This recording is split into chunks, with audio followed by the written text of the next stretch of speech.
Thanks for your patience as we wait for a couple technical difficulties. Gavel. Should I just go ahead?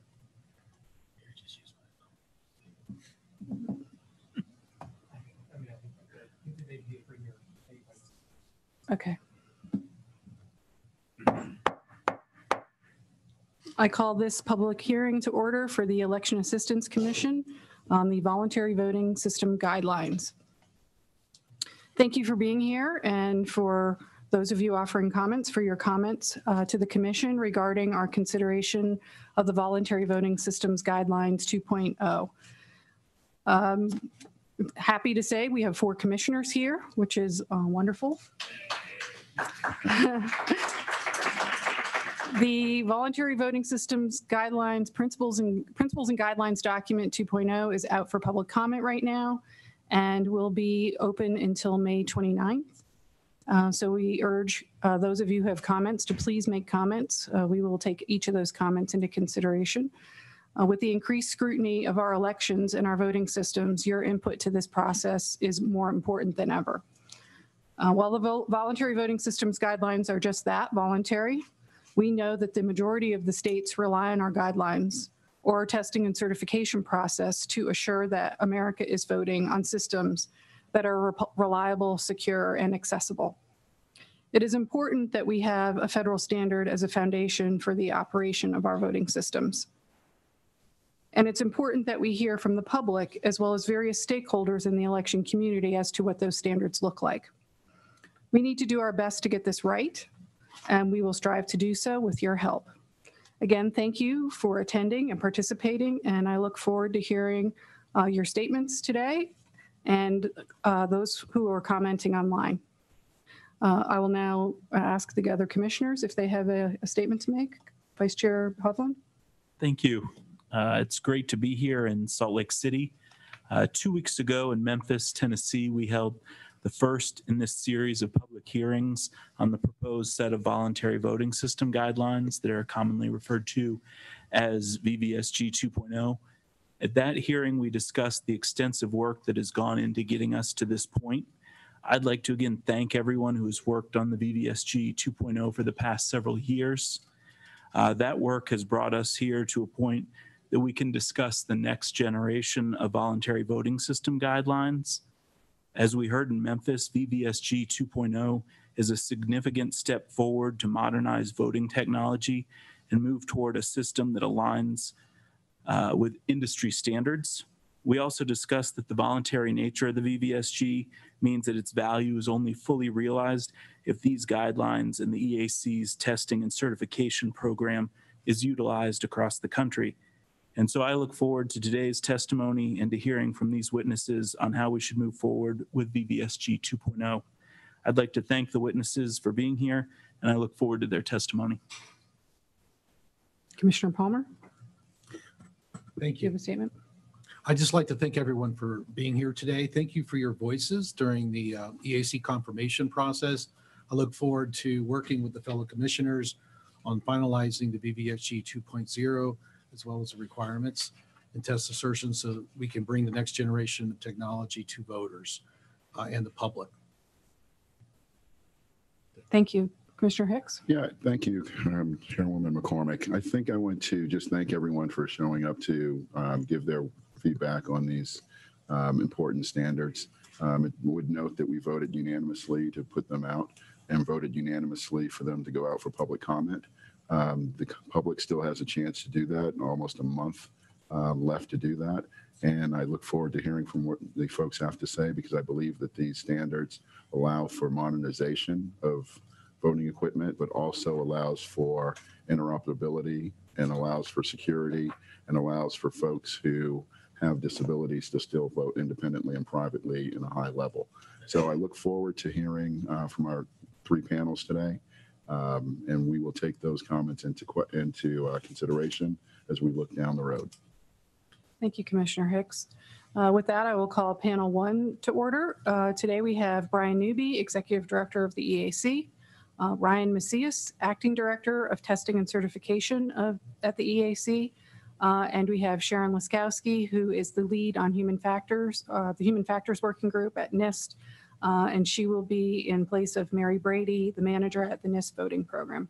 Thank you, Sharon, for filling in at the last minute. Appreciate it. So we'll start with Mr. Newby. Before you get started, I just wanted to clarify what's going on with the lights that are up here. Green means that you have time to speak. Yellow means you have 1 minute to wrap up. And red means to be done. All right? So good afternoon, Chairwoman McCormick, Vice Chair Hovland, and Commissioners Palmer and Hicks. Today, we provide another opportunity for input into the VVSG 2.0, currently out for public comment through May 29.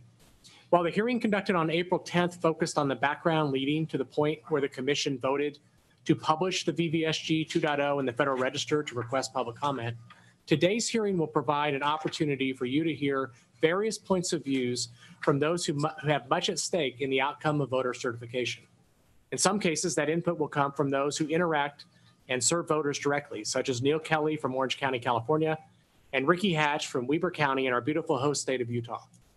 Both Mr. Kelly and Mr. Hatch are members of the EAC's Board of Advisors, serve as local representatives on the DHS Government Coordinating Council, and Mr. Kelly also is a member of the EAC Standards Board and Technical Guidelines Development Committee. You will hear from Jim Dixon, another member of the Board of Advisors. And while Mr. Dixon doesn't serve voters when they are in the act of voting, he does represent the voices of the millions of voters with accessibility needs. Dr. Philip Stark, an expert on post-election audits, will also provide another viewpoint related to voter confidence. We are fortunate also to have representatives from 2 equipment manufacturers here today, including former EAC Chair Danetta Davidson from Dominion and Steve Pearson from ES&S. Manufacturers have to turn the VVSG into usable and secure systems for voting, and they will discuss the VVSG from this perspective. First, Ryan Macias from the EAC's Testing and Certification Program will provide an update since the last hearing from an EAC staff perspective, and Sharon Laskowski from the National Institute of Science and Technology will summarize where we are from a requirements perspective. At the conclusion of the prepared testimony and panels, should there be time remaining, attendees who have signed up will be invited to individually go to the microphone and provide up to 5 minutes of additional comments. And lastly, I want to summarize where we are in this process. Section 222 of the Help America Vote Act requires that the final adoption of the Voluntary Voting System Guidelines or modification of a guideline shall be carried out by the Commission in a manner that provides for each of the following: publication of the notice of proposed guidelines in the Federal Register, an opportunity for public comment on the proposed guidelines, an opportunity for a public hearing on the record, and publication of the final guidelines in the Federal Register. The Commission voted for a 90-day public comment period, and this is the second public hearing on the record related to this matter. And now for updates, I will hand the discussion to Ryan Macias. Thank you, Executive Director Newby, Chairwoman McCormick, Vice Chair Hovland, Commissioners Palmer and Hicks. Again, I want to thank you for scheduling a second hearing on this important topic. Staff has received positive feedback for the opportunity the Commission has provided for members of the public to testify across different regions of the country. To begin, I would like to provide background on the Voluntary Voting System Guidelines, or VVSG. To fully understand the VVSG, we must begin by looking at the Help America Vote Act of 2002, or HAVA. HAVA Section 301A created specific requirements for voting systems used in federal elections. However, in its infinite wisdom, the U.S. Congress also set forth a process for the Elections Assistance Commission, the EAC, the agency created within this legislation to develop, adopt, and modify voluntary voting system guidelines, or set a set of best practices that jurisdictions may implement. In order to adopt the VVSG, the Congress defined a process that involves collaborative effort between the Technical Guidelines Development Committee, TGDC, with assistance by the National Institute of Standards and Technology, NIST, the Standards Board, and the Board of Advisors. The EAC, through the process set forth by HAVA, has received the TGDC recommended VVSG 2.0, which was unanimously adopted. Further, the Standards Board and Board of Advisors each put forth a resolution to the Commission to adopt the VVSG 2.0. The Standards Board even voted on a motion to reaffirm its support at its April 12, 2019 meeting. The Commission, after reestablishing a quorum, made its first action to embark upon the final step by receiving public input through the 90-day public comment period and holding these public hearings. The 90-day public comment period began on February 28th, 2019, and concludes on May 29th, 2019. The EAC is holding this public hearing today, but it also held a public hearing in Memphis, Tennessee on April 10th, 2019. I'm not going to summarize the testimony from the April 10th, 2019 public hearing in Memphis, but there is one item I want to highlight regarding this collaborative effort. Mark Goins, coordinator of elections for the state of Tennessee, and the former chair of the EAC Standards Board testified that the Standards Board is unique and unlike any other board he has ever served on. He stated the Standards Board is made up of local election commissioners, state election officials, Republicans, Democrats, and independents. It was a true bipartisan board representing all sectors of the election community.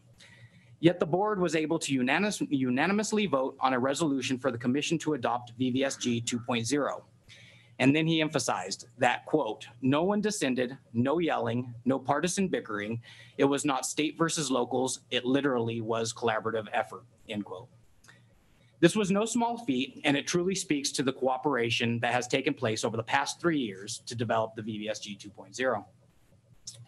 Further, I want to focus on one portion of that statement. Mr. Goins mentioned that the Standards Board represents all sectors of the election community.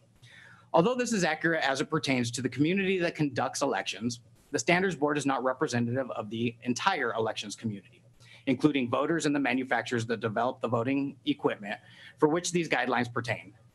With that stated, following my testimony, you will hear from 2 additional panels that represent this wider election community, including election officials, advocates, academics, and voting system manufacturers. However, I do not highlight this to correct Mr. Goins. Rather, I want to underscore that the development process has included all sectors of the election community. Additionally, I want to emphasize the underlying sentiment that these entities have all worked together to put forth a VVSG 2.0 that they have all agreed upon. As mentioned in my previous testimony, the EAC embarked upon a rewrite of the VVSG in 2007, which the TGDC recommended but was never successfully adopted by the Commission. This was due in part because those entities did not believe that the recommendation provided a set of guidelines that met the needs of their respective community. Many felt that those recommendations were seeking compromise where compromise should not be sought, such as in the realm of accessibility and security. Therefore, from the outset, the EAC set an expectation that compromise is not an option for the VVSG 2.0. The guidelines must meet the need of both.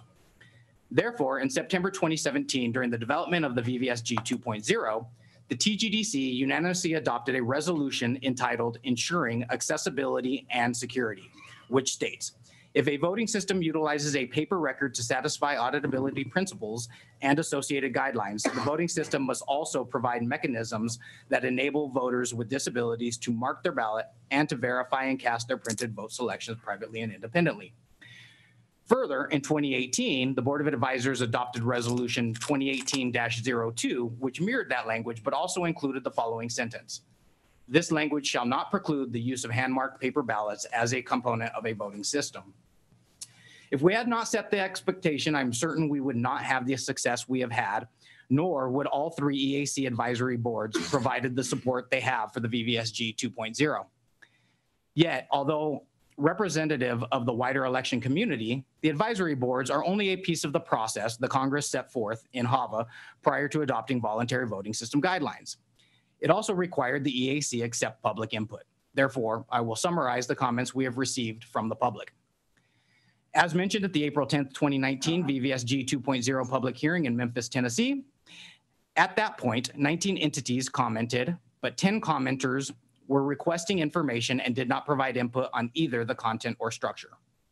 Since the April 10th, 2019 VVSG 2.0 public hearing, we have received input from an additional 4 commenters, each providing multiple comments. Although each individual provided multiple comments, each commenter opened with their support for the VVSG 2.0. With that stated, to date, we have received 23 comments. 10 of those are non-substantive, and the remaining 13 commenters provided general support for the VVSG 2.0, substantiating specific principles and guidelines they favor. In closing, I want to thank each of you for prioritizing the VVSG 2.0 and for providing multiple opportunities for the public to provide input on recommendations. Further, I reiterate the concerted efforts that have taken place in the development of the Voluntary Voting System Guidelines version 2.0. It is not often, if ever, that state and local elections officials, Republicans and Democrats, accessibility and security advocates, and voting system vendors and academics collaborate to develop a set of guidelines they can all agree upon. However, the VVSG 2.0 has done just that. I do not want to get ahead of myself, but as we head down the home stretch, we should begin to focus on the finish line and the final steps needed to get the Voluntary Voting System Guidelines version 2.0 voted on and adopted. Thank you, and I look forward to the questions you may have for me. Thank you, Mr. Macias. Ms. Leskowski. Chairwoman McCormick, Vice Chair Hovland, Commissioners Palmer and Hicks. Thank you for the opportunity to speak at today's hearing on the development of the Voluntary Voting System Guidelines as we move towards a new version of the VVSG. I've worked on the voting project since the Help America Vote Act was initiated, primarily in human factors. But I've been involved in many of our efforts at Nist. In my remarks today, I'll provide background on the VVSG versions and actions that led to a new structure for the VVSG and steps that were taken to tap into nearly 500 experts from the election community in the development of VVSG 2.0. For nearly 2 decades, as directed by the Help America Vote Act and the Military and Overseas Voters Empowerment Act, the MOVE Act, NIST has partnered with the EAC to develop the science, tools, and standards necessary to improve the accuracy, reliability, usability, accessibility, and security of voting equipment used in federal elections for domestic and overseas voters. This work has resulted, as you know, in the VVSG, a set of specifications and requirements against which voting systems can be tested to determine if the systems meet required standards. VVSG 1.0 increased security requirements for voting systems and expanded access, including opportunities for individuals with disabilities to vote privately and independently. These guidelines updated and augmented the 2002 voting system standards to address advancements in election practices and computer technologies as required by HAVA. After adopting VVSG 1.0 in 2005, and let me comment, in 2005, there were no smartphones. Technology has changed a lot since that first version of the VVSG. The EAC tasked the TGDC with developing the next iteration of the VVSG, and that was not adopted. It's currently known as the 2007 TGDC recommendations. But some portions of it were retrofitted for a minor update known as VVSG 1.1, which clarified the guidelines to make them more testable and improve portions of the guidelines without requiring massive programmatic or hardware changes.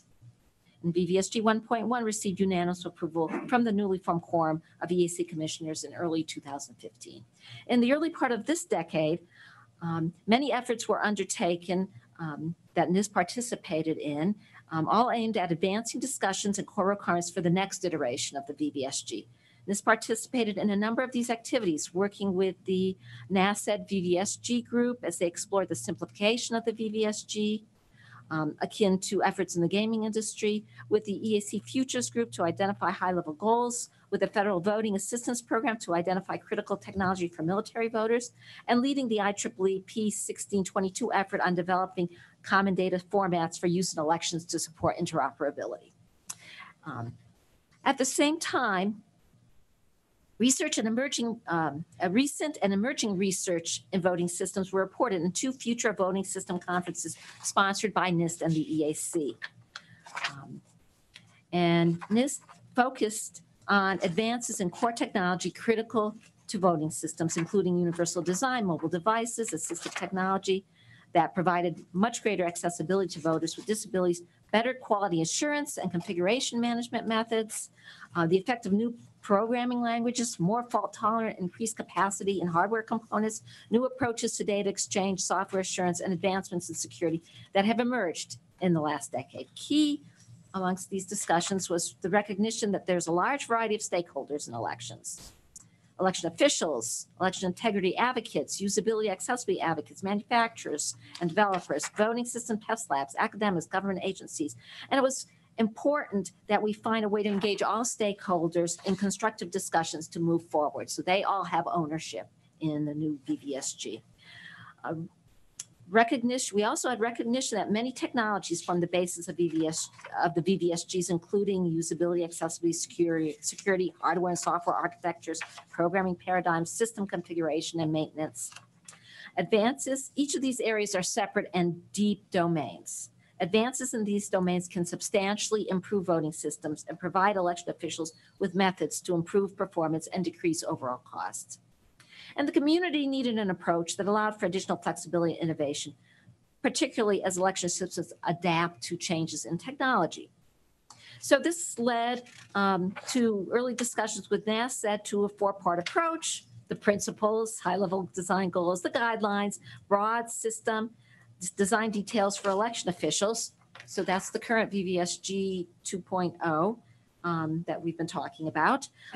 Requirements, which are low-level guidance for manufacturers, designers, and test labs, and test assertions, which are basically various guidance and test methods to ensure the necessary breadth and depth when testing specific voting systems. Nist presented this new approach for the VVSG at the September 2016 TGDC, following up with the Standards Board, the Board of Advisors, and NASCED, where it received widespread support, as we've been hearing. And we then formed a set of public working groups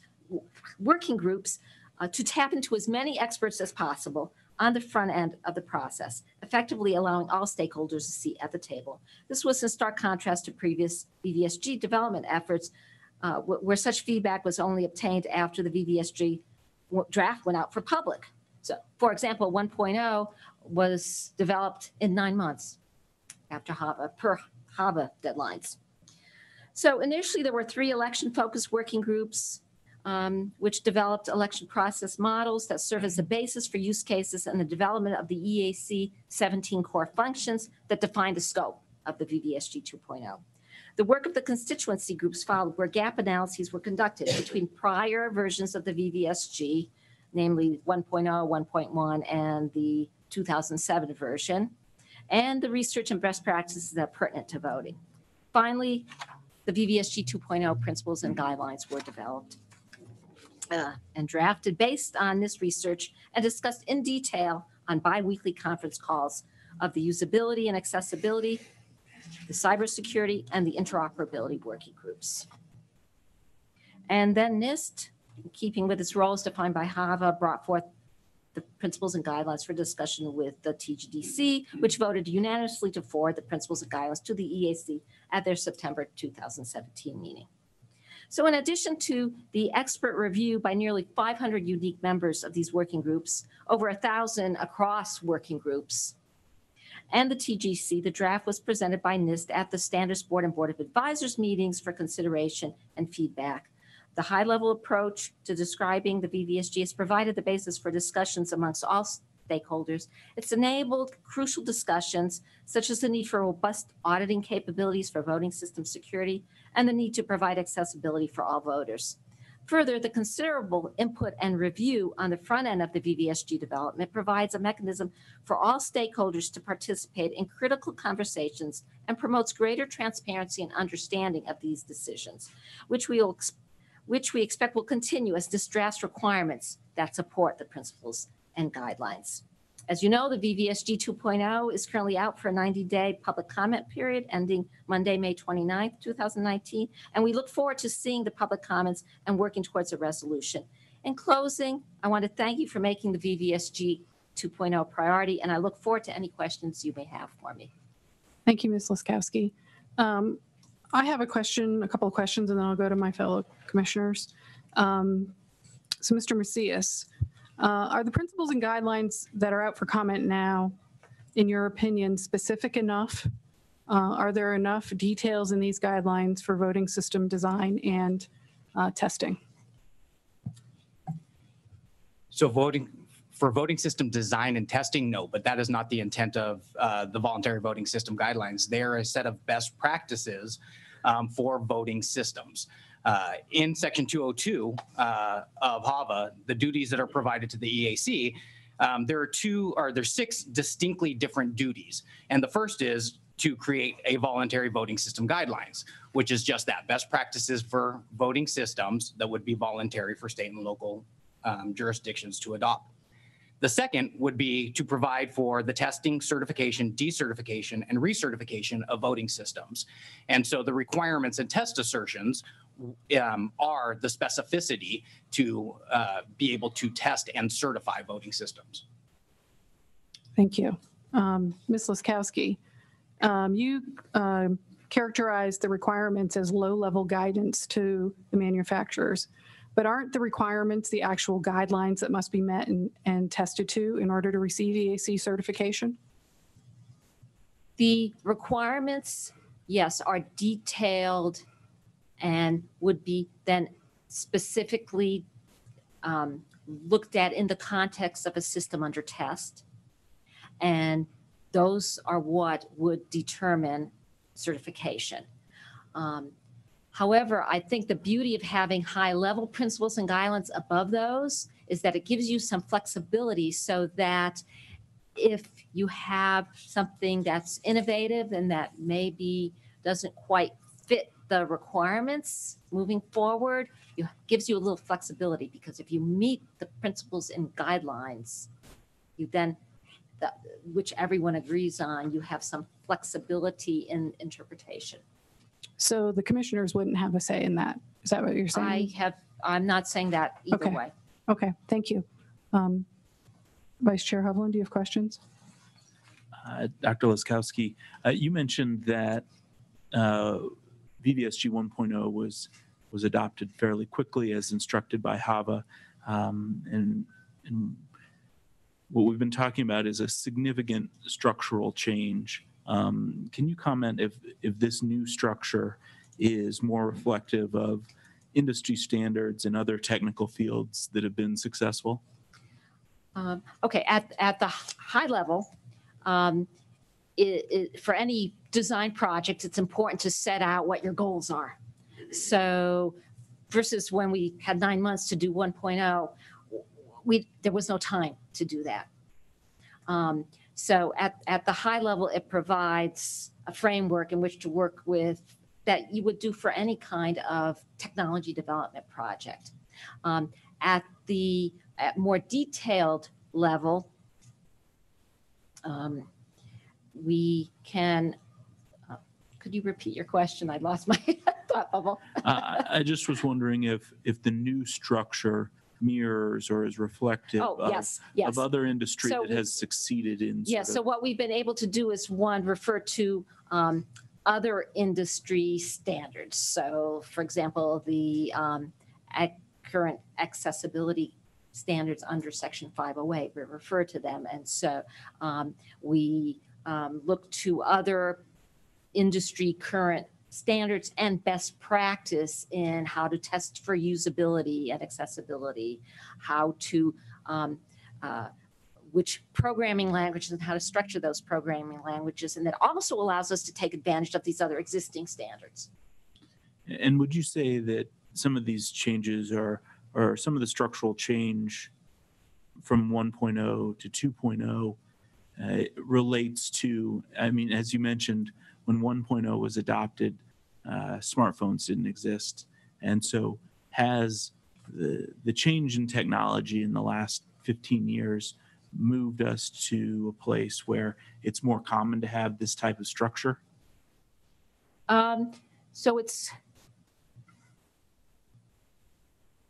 So that's an interesting question. So for things that have to be tested to a standard, yes, it does update us in having a very principled approach to certifying a system. And it also allows us to, and the technology, as I said, just in terms of user interface design, for example, in terms of what we know about security, this structure allows us to take advantage of that new knowledge and technology advances. Great, thank you.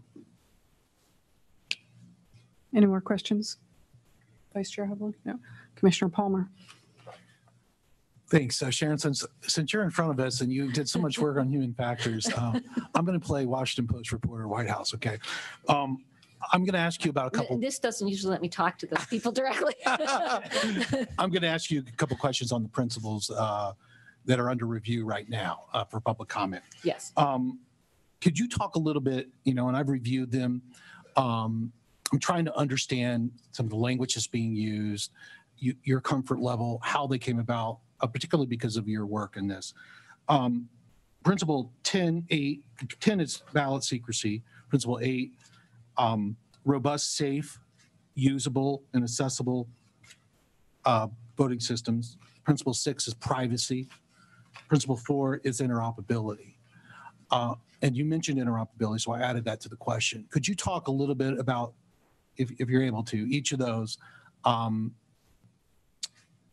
I want to make sure that we meet these goals. These are important for voters. And so there's a lot of language in there that sort of reaches, everyone's desire to have all these principles met. But I just want to make sure how we got to this language. Obviously, you had a major part with that, so I'd like to hear you on those principles. Okay, I guess I'll start with privacy and ballot secrecy were two of the principles you referred to. And so we tried to pull that apart.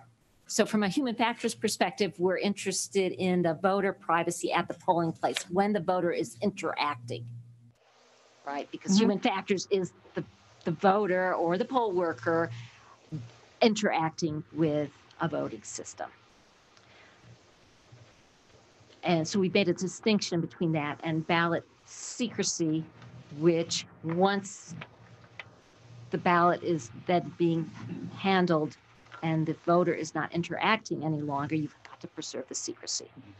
I won't talk very much more about security and secrecy. It's not my. Can I talk one thing about yes. secrecy? If you're able to, if you can't answer the question, let me know. The one thing that piqued my interest was one of the issues that seem to be out there is regarding the secrecy of a provisional ballot. Yeah. There was discussion about that. Yes, I recall. And I'm trying to understand why that's an issue when provisional ballots are usually going to be a paper ballot where the individual's already filling out information, identifying, plus they're signing an affirmation. So, and there are going to be members of the election office and the general public who may know who voted that ballot because there are certain rights, disclosure requirements. So I'm trying to understand what's the debate over that. That seems to be. So I believe it varies from state to state. No, I'm talking about the debate within. In terms of how one handles provisional. Right. Well, on ballot secrecy, there seems to be a debate on that. So how? So I believe the issue is that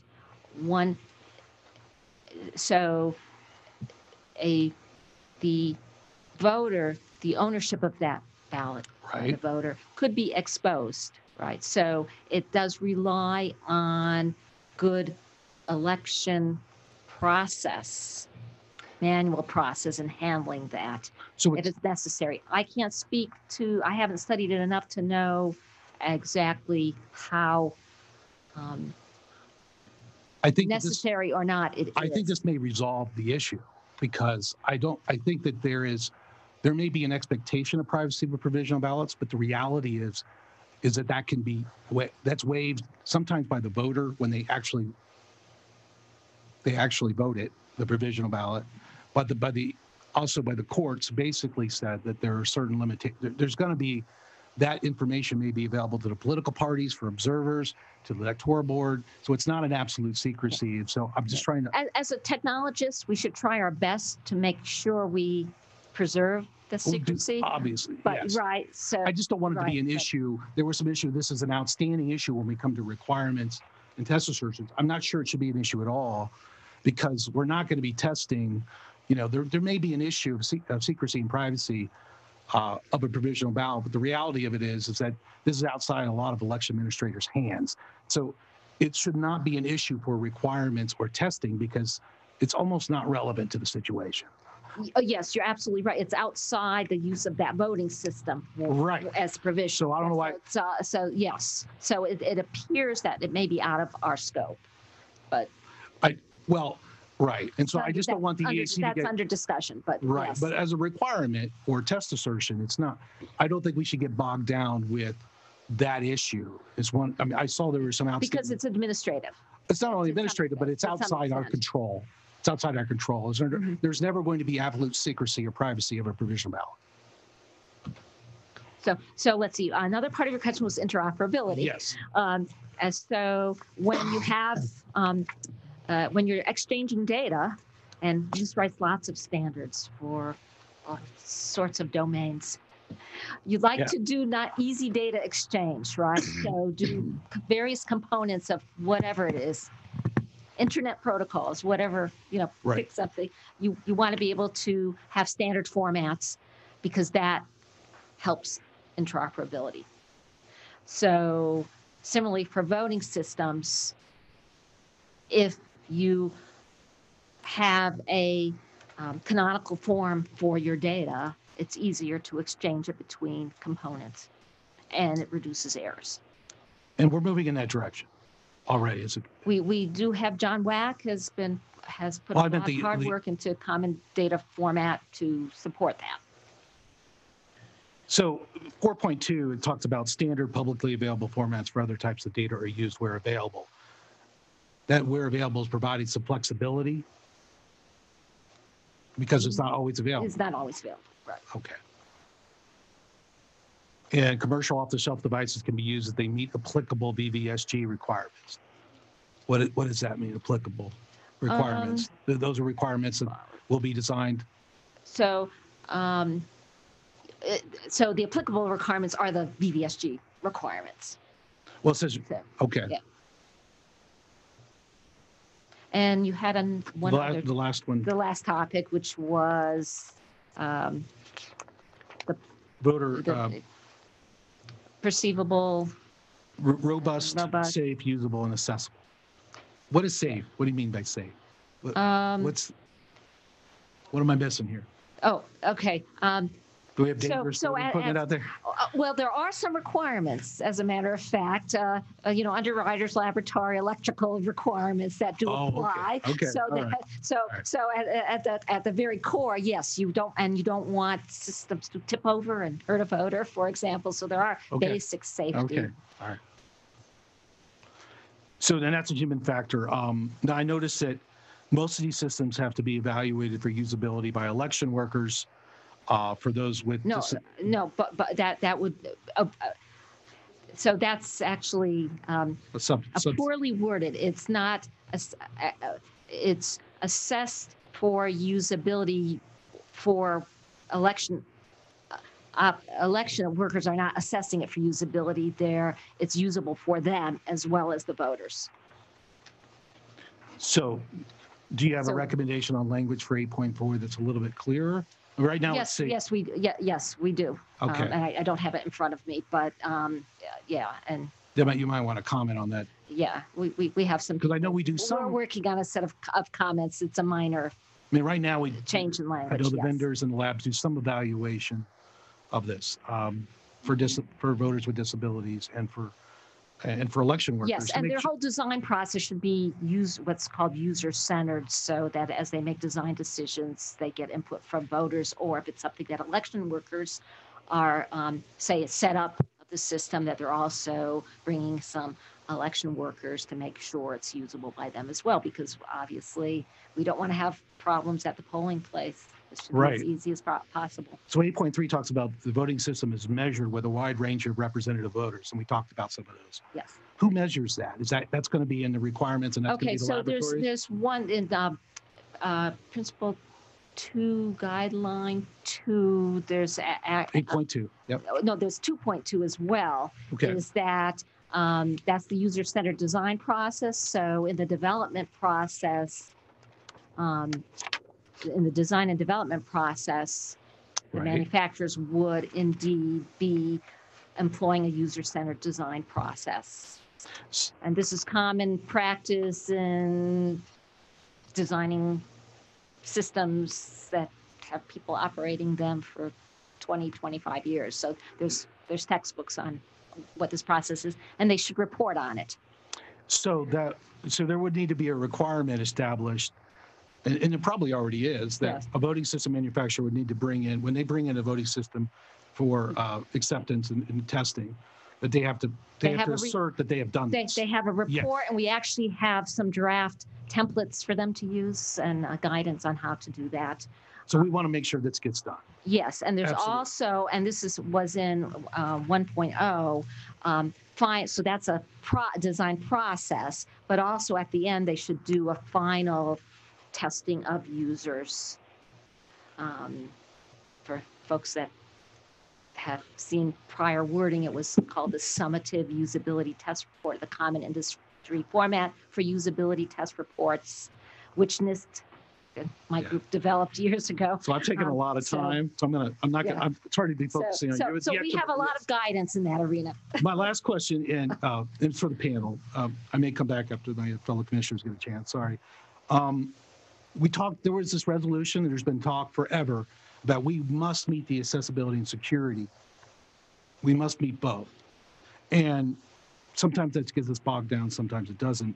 We talk a lot in these principles and guidelines about those two factors. So how do we make sure as commissioners that we absolutely meet those two? One is embedded in federal law, and security is absolutely important because of what's going on in the environment we have around us. So we need to make sure as commissioners that it isn't just talk at a high level, that we absolutely have these requirements. How are we going to make sure that happens? Okay, I can speak to our Nist process. So given our public working groups and the technical experts we have, they're looking at not the requirements as well as They're not working just at the principles and requirements. guidance. Yeah, and so in fact we have draft requirements. Our first draft, which I think you received just before the Memphis meeting, and so getting all that input from 500 experts, I think, goes a long way to ensuring that we address accessibility and security. Yeah, and from a principles and guidelines standpoint, it would be, from my opinion, would be adopting the VVSG 2.0 in its current format, because as was stated, this resolution was passed by the Board of Advisors and passed by the Technical Guidelines Development Committee. In drafting the VVSG 2.0 alongside the VVSG 2.0. And so the experts who felt that it was necessary that accessibility and security were developed within the VVSG 2.0 also supported the VVSG 2.0. So, but you understand that requirements are also approved, and it would be your responsibility and EAC's responsibility to make sure that those are absolutely met. And we are utilizing the same process in developing the requirements and test assertion. So as Dr. Laskowski was just saying, that those same individuals are weighing in on the process and participating in the development of those requirements as well. And yes, that is something that is at the very forefront of everything that we are doing in the development of the requirements, is making sure that they meet all the accessibility and all of the security needs. And I think that it is shown just in the number of principles and guidelines that refer to each of those two items, and not independently, rather together. Mr. Newby. Well, I don't have my version of HAVA up here, so I'm going to have to rely on memory a bit of it. But I would start with HAVA is a law. And so in the end, HAVA speaks to security, but is very specific about making sure that all voters have the right and the ability to cast a vote independently and verify it independently. And so I think that some of the answer to your question is going to be a legal review. So I don't think we can bring anything to the commissioners where we haven't had our general counsel say it meets that requirement of HAVA, that fundamental basic thing of HAVA. And I guess it'd be my view is that is, it'd be great if we can figure out how those two worlds are going to live. I would argue they have lived already with 1.0 and 1.1. And so in the end, accessibility has to be the primary focus. I mean, security, I'm not in any way diminishing that importance, but accessibility is what HAVA was all about. So I think it really comes down to a legal review and how we present those, whether it's just the VVSG or whether it's the VVSG and the requirements, or whether we roll test assertions into requirements. It's got to be our our legal review, our counsel at EAC telling you, for you to at least react to and determine if you agree that we've made these conclusions based on law. And then I think it's up to the commissioners to vote on that based on what information we're giving you in that regard. Just to follow up, Mr. Newby, do you think, whose responsibility is it to make sure that HAVA is complied with when it comes to standards of voting equipment? So the easy answer would be everyone.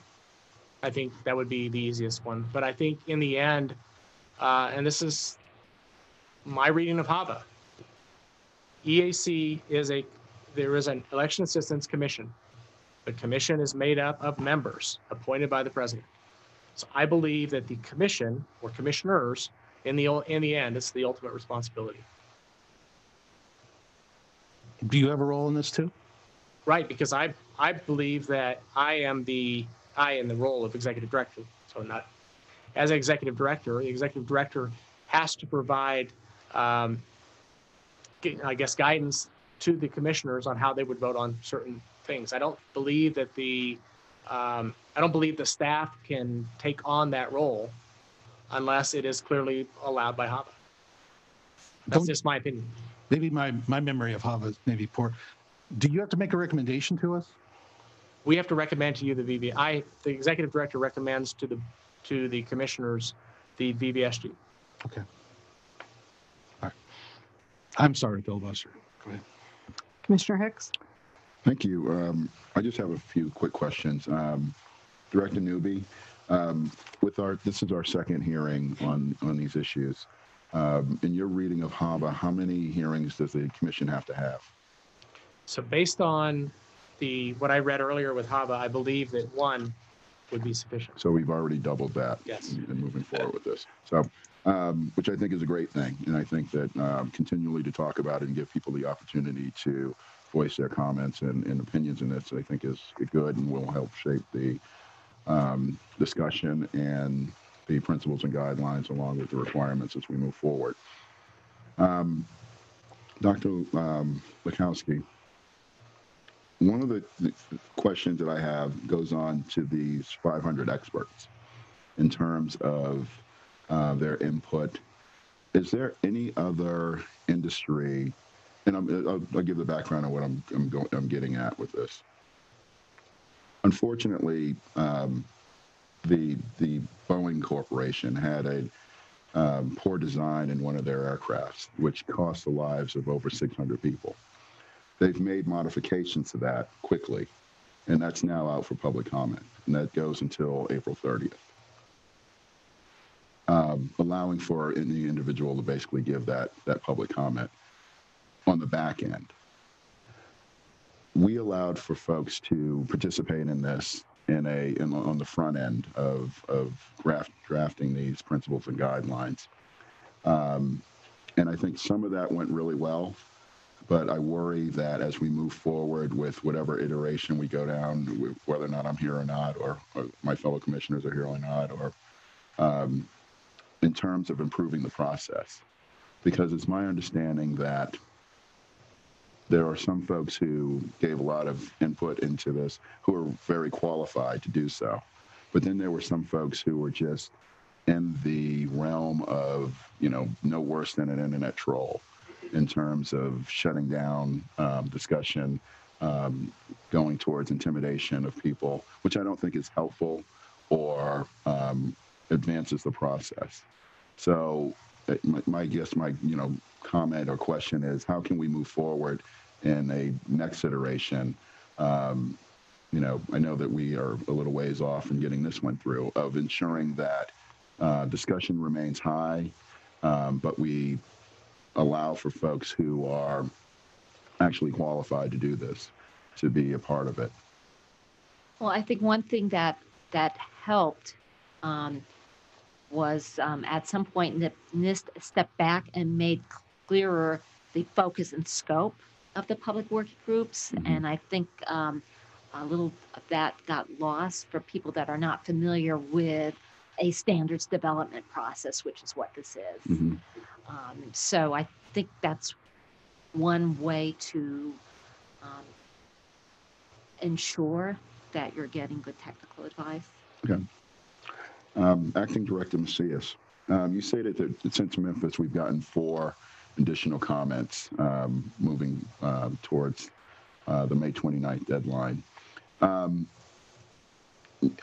didn't hear on how many of those were actually substantive, and if there's any sort of breakout from the way that the other 19 comments had gone before that. Basically, the question is, did people view the hearing and decide that they were going to comment on the comments from Memphis? And then I'm assuming that after this hearing, people are going to make more comments. Yeah, so that latter part of the question would be an assumption. I cannot say if that was the case. All of them came in on April 19th, so they came in on Friday. Mhm. So my guess is it was probably from feedback from one of the public working groups rather than from from the public hearing. But yes, they were all 4 substantive. I will just paraphrase. I have 3 of them in front of me. I support the VVSG, notably the guidelines that require the voters to understand all documentation on the voting system and all information presented on the ballot is commendable. Express support for these strengthened guideline standards for our elections as soon as possible. We need as much teeth to make sure states guarantee transparency, high quality design and usability, auditability, and interoperability. And then strong support for the current VVSG 2.0 draft. Most important to me are principles 1 and 2 for high quality design and implementation. And so each of them is directly in support of VVSG 2.0 generally, but also calls out specific principles that they are in support of as well. So they are substantive. Thank you. Because my basic understanding and my basic hope is that we gear towards those 4 groups that need to be interacting with that. 1 being voters overall and being able to use these machines. 2 being the election workers to be able to use these machines and put them up and run efficiently. 3 being the manufacturers so they can build towards this. And 4 being just basically the election officials overall, so that they have confidence in those and that they're not running out to individual corporations and trying to buy something new every other year. So with those 4 groups, I hope that we can graft these towards these principles and guidelines to a level that we can get the requirements in there so that we are not coming back 2 years from now and looking at trying to change these up again. So, it's more of a comment than a question, but I'm hoping that, that as we do these sorts of forums and meetings, that people give actual input to move forward with this, because I think of it as of those 500 people that were part of the public working groups, I don't think there were any individuals that want any piece of our election system to be called into question. And therefore, the ultimate goal overall is to make sure that the confidence remains high in our elections process. So I commend those folks who are actually being a part of this and, not feel great about those 1 or 2 individuals that decide that they want to try to shut this process down. But I commend Nist for stepping in and moving forward with it. And hopefully we can continue to move this on so that so we can get machines developed and out to the American public as soon as possible. So with that, I'm done. Other questions, commissioners? Vice Chair Hovland, do you have any more for this panel? I'm good, thank you. Commissioner Palmer? I just have one more question, and I guess I'm just asking for help in understanding the new structure. Suppose we vote on the principles and guidelines as VVSG 2.0, and we decouple the requirements from these principles and guidelines. And from my understanding that once the initial process is done, then the testing and certification staff and Nist would be updating those requirements. At what point do the commissioners have a chance to weigh in on that process? Where do we participate? Do we participate in the public working groups? Is that where we're then relegated to? Yeah, so I'm going to go back to the two duties of HAVA, or as set forth in HAVA that were mentioned earlier under section 202. And so what we have laid out in front of us is the VVSG 2.0. And as for that second item, which is the testing, decertification, recertification process, HAVA says that the EAC will provide for that. So ultimately, where do you guys play the role in that? Is you guys get to set the policies. So if it is determined that you guys want to vote on all of the certification requirements and all of the test assertions that the voting system test labs would test you, then that's a policy that you guys have the ability to be able to adopt. We have a draft set of policies for the testing and certification process, but they're just that. They're just draft at this point. And so from my standpoint, the very first thing would be adopting the Voluntary Voting System Guidelines and fulfill that first duty of the EAC. And the second step would be to adopt a policy that would say that that second duty, the testing, certification, decertification, recertification process, should directly align to the VVSG 2.0. Because there's no intent, there's no rationale for having a VVSG if the requirements and test assertions are not going to align. And then that third step would be formulating and drafting those testing and certification policies that you guys feel comfortable with. And so if that means voting on every single requirement and voting on every single test assertion, then that could be within the policies that you guys set forth. As drafted, it would have you guys voting on this initial set of requirements that would be coming forth as 300 pages or so that we have in draft right now. And then that it would be the ability to update those requirements through a process that was similar to what Commissioner Hicks was describing, which is giving value to the TGDC, the Board of Advisors, and the Standards Board, making up those four entities or representatives of those four entities to provide feedback and then carrying those forward. But that could always be changed. So where would, if we followed the process that you're talking about, where would the commissioners provide feedback? Just in setting a policy? In setting the initial policy for the requirements and test assertions. So, but if we're decoupling them and we're leaving it up to the staff to update them, where do we come in? Again, in the testing and certification policy, so providing for the testing, certification, decertification process. And so you guys could weigh in on that policy at any point in time. You guys could update that policy just as you can with any other policy that is put forth in front of you, similar to EVES or clearinghouse functions or any of the other 6 functions that are laid out in section 202. Could we set a policy before we pass the principles and guidelines document? Yeah, yeah. So we could flip that suggestion. Mm-hmm. Yeah. That so the requirements need to be part of the voluntary voting systems guidelines. I would, that could be a policy that they were a part of the VVSG. I think that, again, from my reading of 202, that it is clear that they are 2 separate things, just as EVES is something different, just as clearinghouse is something different. It is one of 6 requirements. And then the certification, because the other part of HAVA in section 301 is the voting system standards. So, if we back up and look at voting systems in general, the way that it was transitioned from the FEC to the EAC, FEC had a set of voting system standards. The Congress decided that they did not, from my reading of it, they did not want to put forth the opportunity for an agency to set standards on a voting system. And that's why section 301 is voting system standards. And under section 301A is what are called requirements for a voting system. And then in alignment with that, under section 231 is the Voluntary Voting System Guidelines. And guidelines are best practices that would fulfill those standards. And then there is a decoupling inside of HAVA, which is a second process, which is a testing, certification, decertification process, because the requirements are nothing more than a set of requirements for a voting system manufacturer to get its equipment certified.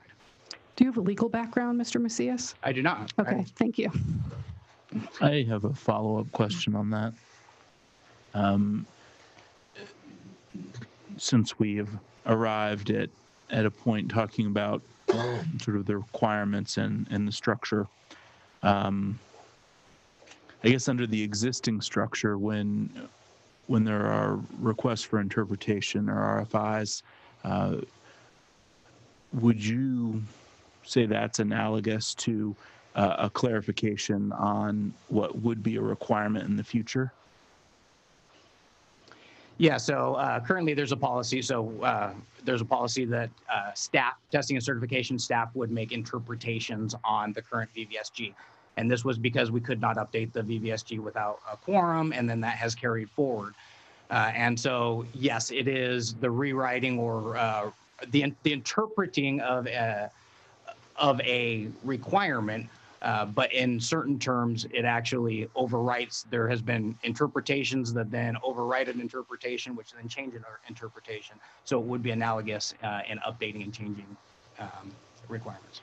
So just to clarify that, though, I think that the policy manuals that have expired for 1.1, and correct me if I'm wrong, but I believe that the RFI speaks to requests for an existing requirement. So it does not allow for a new requirement to be created. So it is not analogous to the RFI process. Well, I guess if you're asking, the way I understood what we were talking about a second ago was modifying existing requirements that had already been adopted versus adopting new requirements, which I would think would be a separate process. And then for the benefit of those that weren't in Memphis or didn't watch the webcast, there was some conversation about external technical standards and some of the minor things that would need to be updated. But so where you're talking about the policies that we would adopt in advance of the requirement, that could be where you would potentially put something in that would allow for staff to make, hypothetically, updates to, for example, external technical standards moving from,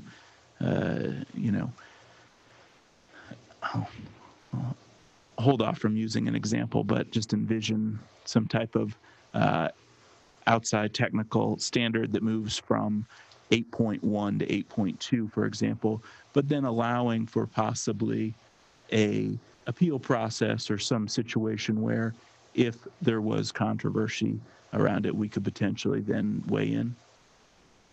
Yes, and that's built into the current manuals as well for a determination on certification and decertification, as there is an appeals process. And there's one other opportunity, and I can't recall what that is, but the way that it's laid out right now for the certification of a voting system is that the project manager sets a recommendation.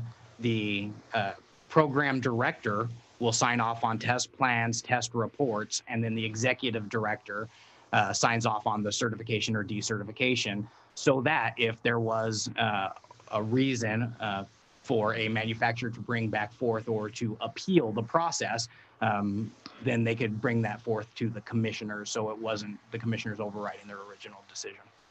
Thank you. Mm-hmm. So, Mr. Macias, just following up on my question, does that mean that we, the commission, the EAC, has approached 1.0 and 1.1 incorrectly, given your reading of HAVA? So again, I think the 1.0 in terms of how quickly it moved forward, it is written in a set of voting system standards. It is very clearly in alignment with the original FEC voting system standards. And under section, I think it was 221, that's actually written out that the FEC voting system standards will be the initial set until something else is brought forth. And some would say that the 1.0 and 1.1 in moving forward and how quickly that they were brought forward, they include things that brought together duties 1 and duties 2 that probably should not have from the get-go. So they were implemented incorrectly under your reading of HAVA. Yes, I mean that is a potential. They were brought together when they should have been separated out. Mr. Palmer, did you want to? I just had you mentioned the work of the VVSG on the substantive work of the principles and guidelines and some of the work that's going on with the requirements. Regarding the structure, this is a recommendation of the advisory boards. Is that correct? Yeah. Yes, it is a recommendation that they adopted resolutions to move forward with it. so it's a recommendation. Yeah. Thank you. Any other questions, commissioners? Was that recommendation unanimous? By the TGDC it was, and by the standards board, I believe it was. The Board of Advisors did not put forth a resolution for the structure independently. They did as the charter as a whole. Thank you. Any other questions, commissioners? Thank you, panel one. I appreciate your testimony today. And I'll call up panel two, please. Real quick. Okay.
Just give us a second until Commissioner Hicks returns.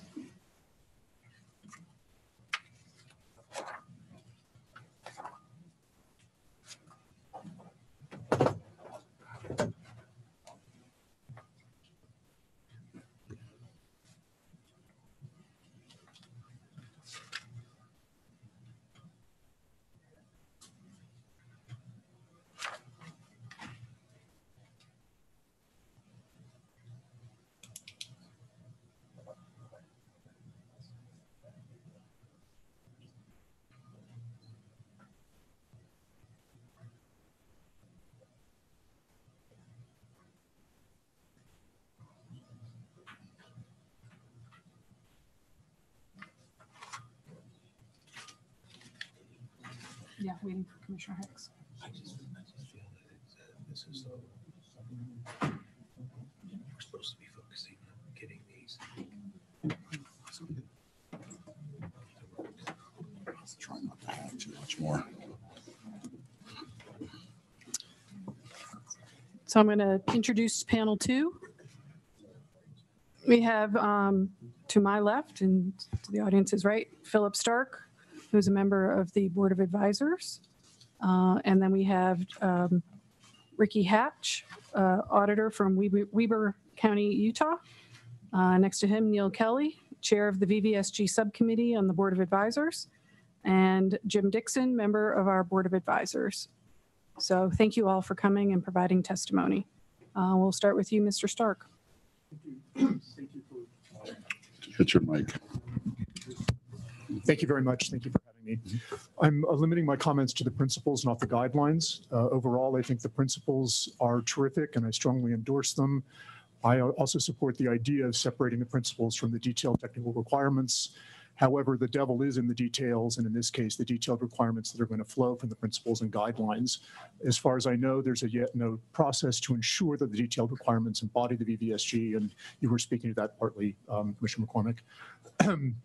My primary concerns about the principles regard language that's ambiguous and wording that suggests that voting systems will not use hand-marked paper ballots, which are the most secure, trustworthy, and resilient mode of voting currently available.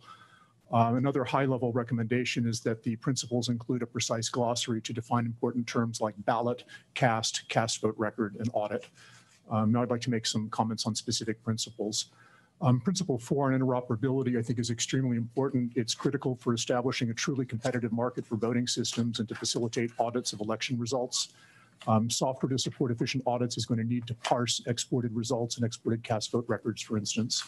Interoperability, I think, is also critical to be able to move forward to more modular certification decisions so that eventually components rather than monolithic systems can be certified. It'll also make it easier to upgrade systems and use new developments. 5.1 talks about consistent experience of voters throughout all modes of voting. That could be read to imply that all voters should use exactly the same technology to mark and cast voters. That could in turn reduce usability for some groups of voters. I think each voter should be provided a means of marking, verifying, and casting a ballot that's usable by that voter. 5.2 talks about voters receiving equivalent information and options in all modes of voting.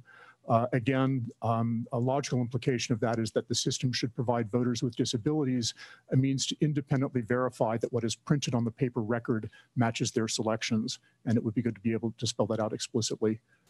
6.2 talks about marking, verifying, and casting ballots or other associated cast vote record without assistance for others. This is an example where the language, I think, needs to be improved. Voters don't cast or mark cast vote records. Voters can't see, touch, or verify cast vote records. Voting equipment creates a cast vote record from voter input. Cast vote records are the system's internal electronic representation of the voter's selections. There's no guarantee that the cast vote record matches the voter's input, what the voter saw on the screen, what the voter heard over an audio-assisted device, or what was printed on the ballot. Indeed, one way of auditing involves checking whether the cast vote records accurately reflect what's printed on the ballot. I think language needs to be improved there. Principle 7, the high-level principle talks about marked, verified, and cast as intended. Again, I think this should include a provision to ensure that voters with disabilities are provided a means to independently verify that what's printed on the ballot agrees with their selections. On-screen or audio verification before the paper record has been printed is not sufficient because the device could actually print something other than what it is describing as a result of bugs, misconfiguration, or hacking. So again, I think that there's a lack of precision. Vote selections are not cast, ballots are cast. 7.1 says the default voting system settings for displaying the ballot work for the widest range of voters, and voters can adjust settings and preferences to meet their needs. This implies that all voters will use an electronic interface to vote. I suggest revising the wording to include requirements for the usability of hand-marked paper ballots. 7.2 says that election workers can use all the controls accurately and have direct control of all ballot changes. This implies that ballots, rather than ballot presentation formats, are controlled by the voter. And that's just not correct. The voter should have control over some aspects of the format of the presentation of information for the purpose of making selections. Another example where the draft language is not consistent, the ballot is a piece of paper that records the voter's selections, not a screen that presents options to the voter. 8.3, the voting system is measured with a wide range of representative voters, including those with and without disabilities, for effectiveness, efficiency, and satisfaction. I think words like effectiveness and efficiency need workable definitions here in a glossary. How would one trade off between, say, speed and accuracy of marking a ballot? I think measuring things is great if those things are well defined, but what action does this principle lead to? How do these measurements affect whether a voting system can be certified?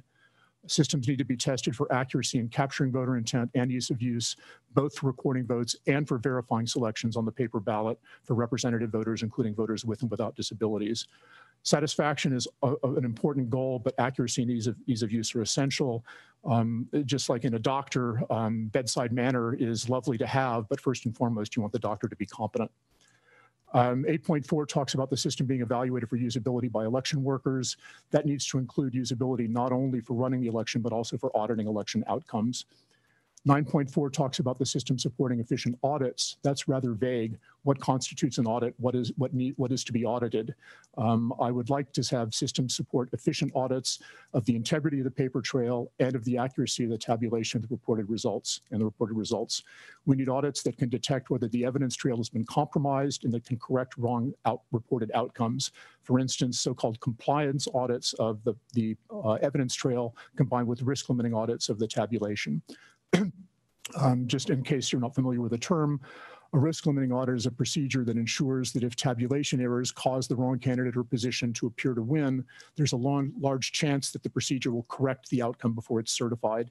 It involves manual inspection of a random sample of paper ballots. In contrast, things like inspecting transaction logs are not enough, nor logic and accuracy testing or other methods that are in use in some states.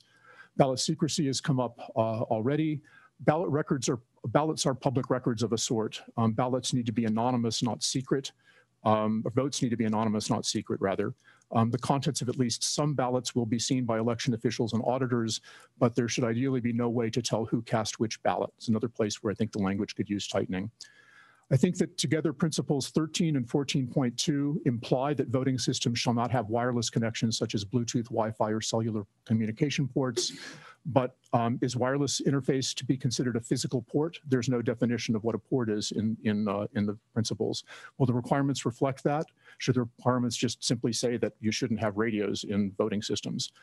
Finally, 15.4 says a voting system with networking capabilities employs appropriate, well-vetted defenses against network-based attacks commensurate with current best practice.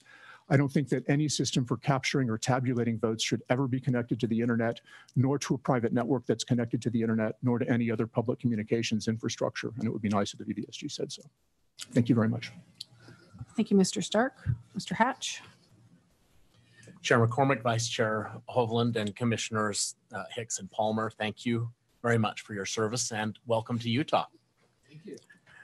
In the winter, we here have the greatest snow on earth, and in the summer, we have the greatest show on earth with our red rock canyons, hundreds of mountain peaks, deserts, arches, lakes, rivers, and endless hikes complemented by all the big city attractions and even a few roller coasters thrown in for Commissioner Hicks' enjoyment. Now, in 2 weeks, up in my neck of the woods, we'll be celebrating the 150th anniversary of the driving of the Golden Spike, which joined the Central and Union Pacific Railroads to form our country's first transcontinental railroad. Now, I love Utah because it's convenient and it's comfortable. I can be on the ski slopes within an hour of landing at the Salt Lake International Airport. A 2-hour hike from my front porch gets me to Malin's Peak, 7,000 feet above sea level, where I can see 3 states at the same time. Utah's comfortable because I trust my neighbors, my coworkers, and the community. And I love Utah's iconic comfort food, funeral potatoes, cheesy, creamy, and with some good crunch on top. So the VVSGs are kind of, to be a little corny, they're kind of like Utah. They're convenient and they provide comfort. Now, while these adjectives make it sound like the VVSGs are just nice optional things to have, they are quite the opposite. So let me explain. They're convenient because since the EAC has researched and established these standards, state and local election officials can focus on other aspects of voting systems when evaluating our purchasing options. They're convenient for vendors because they establish a minimum but rigorous set of standards that the vendors had better meet if they want to be competitive. They're convenient for voter advocacy groups because they know what these standards are and which systems are and are not meeting those standards. And they're convenient for voters because these standards include functionality, ease of use, and accessibility. Convenience is good. Now let's talk about comfort, and not about funeral potatoes, but rather an elections kind of comfort. And in the elections world, comfort to me translates as trust. Utah has 29 counties, and not counting the 2 largest counties, the average number of voters in Utah counties is 21,000. Now these counties almost always have 2 or fewer election officials or officials working in the office, and they also usually do additional things like marriage licenses, passports, and record keeping. And this small average county size in Utah is still larger than 2/3 of the 9,000 or so voting jurisdictions across the country. So only the very largest jurisdictions have the time and technical capacity to research whether the guts of a voting system functions properly and securely. The remaining 97% of us have to rely on the EAC to establish well thought out standards so that we know that the systems meet the EAC's strict criteria for certification. For us to benefit from convenience and comfort, we also ourselves have some responsibilities. Election officials need to keep the voting system that we purchase exactly the same as the one that was certified. Now we do this by protecting it physically, cyberlogically, and through change management controls. We then test the accuracy by conducting transparent, public pre- and post-election audits. Voter advocacy groups need to participate in this process now. They should question, as they are, the VVSG process rigorously enough that they can trust it. And if they don't trust it, they should recommend to change it. Now, of course, we're all on the same team. And in the area of standard setting, the EAC is a key player. Here's what we want from you. We want your standard setting process and testing to be so thorough that even if a bad actor were to, say, successfully plant a programmer inside a vendor's programming department, that the certification process would ferret out any malicious code. We also want to look at our biggest skeptics in the eye and be able to say to them, this EAC certified system has been tested so thoroughly that I have full confidence that it does exactly what I want it to do and without error. Basically, we want a good housekeeping seal on steroids. We'd like the principles and guidelines to be solid and broad enough that they function as the framework established by HAVA, but that the more detailed requirements and test assertions can be more nimbly adapted to address emerging technologies and threats, whether or not the EAC has a quorum. We want a way to verify before every election that the election system that we are using is the exact same system that was certified by the EAC. And of course, we want all of this done quickly, transparently, and without raising taxes. Those are our simple and basic requests. Welcome again to convenient, comfortable Utah, and thank you for the tremendous value you bring to the elections community. You didn't bring any funeral potatoes with you? Oh, sorry. I ate them all. Oh. Thank you, Mr. Hatch. Mr. Kelly. Chairwoman McCormick, Vice Chair Hovland, Commissioner Hicks, Commissioner Palmer, and members of the Election Assistance Commission, thank you for the opportunity to testify about the Voluntary Voting System Guidelines 2.0. I am grateful for your leadership as well as former Commissioner Matt Masterson for your vision and dedication to the VVSG process and to the election industry as a whole. My name is Neil Kelly. I'm the Registrar of Voters for Orange County, California, the 5th largest voting jurisdiction in the country. I've been in my role for 15 years and have served as the president of our statewide and national associations and as the past chair of the EAC Board of Advisors, current chair of the VVSG Subcommittee, a member of the EAC Standards Board, and a member of the Technical Guidelines Development Committee. I want to focus my comments today on 2 areas. First, my thoughts on the need for new standards, and second, my perspective and thoughts on the process to date in the VVSG process. As it relates to new standards, it's not lost on anyone in this room, I'm sure, that a paradigm shift occurred in election security in 2016 when widely reported attempts were made to disrupt elections in the United States. In addition, there's been a great deal of attention on issues related to ballot integrity, secure voting systems, and vulnerabilities as they exist in today's election landscape. As a result, many jurisdictions, Orange County included, have been aggressively pursuing security measures to protect the integrity of our elections. I have advocated that a ring of security is critical to safeguard the millions of ballots cast in my jurisdiction, and I'm sure the same jurisdictions across the country. We have enhanced and increased physical security. We have established partnerships with federal and local agencies and information sharing centers. We have put in place administrative, technical, and physical controls. But despite all of this, our hands remain relatively tied with our system in Orange County, which was designed under VVSG 1.0. Having the flexibility in a system to adapt to the ever-changing threat landscape is more important than ever. This is not the only example, but a clear example of why new standards are needed. I also mentioned ballot integrity. I believe the American people deserve to vote on systems that provide an open and transparent look at precisely how a vote was counted with verifiable outcomes. Indeed, one of the objectives of the VVSG 2.0 is to facilitate an open and transparent process that allows voters and election jurisdictions to assess the performance and capability of election systems. I really believe, and I'm afraid that some people might underestimate the importance of meaningful audits in elections. They are as important, in my opinion, as the proper recording of the ballot in the first place. They not only provide confidence that the outcome was correct and was achieved properly, but they can go miles in building and maintaining trust with the voting public. These are just 2 examples, in my opinion, of the need for new standards to ensure systems are being developed with broad flexibility to adequately secure systems and with the ability to properly assess election outcomes. So on the matter of the process to date and my thoughts on that, I joined the Technical Guidelines Development Committee in the summer of 2017 as the previous heavy lifting and work of the committee was about to culminate in a vote on advancing the principles and guidelines within VVSG 2.0 to the next phase. They did a lot of the heavy work before I got there. Under the leadership of the EAC commissioners and the team at Nist, what was really helpful was recognizing early on what didn't work well in the past and not repeating these same mistakes. For instance, not putting forward such comprehensive documents like the past versions of the VVSG in such truncated timelines and acknowledging that that didn't make sense. In my opinion, there has been a thoughtful and methodical approach as it relates to the process of VVSG 2.0 to date. I've been very impressed with the level of inclusion of a broad cross-section of subject matter experts that develop the high-level principles and guidelines. It is clear that these were created using critical inputs from experts in security, election administration, accessibility, and more. In addition, one cannot argue with the transparency that's been afforded to this process. And I think that would be an understatement if I said that was not the case.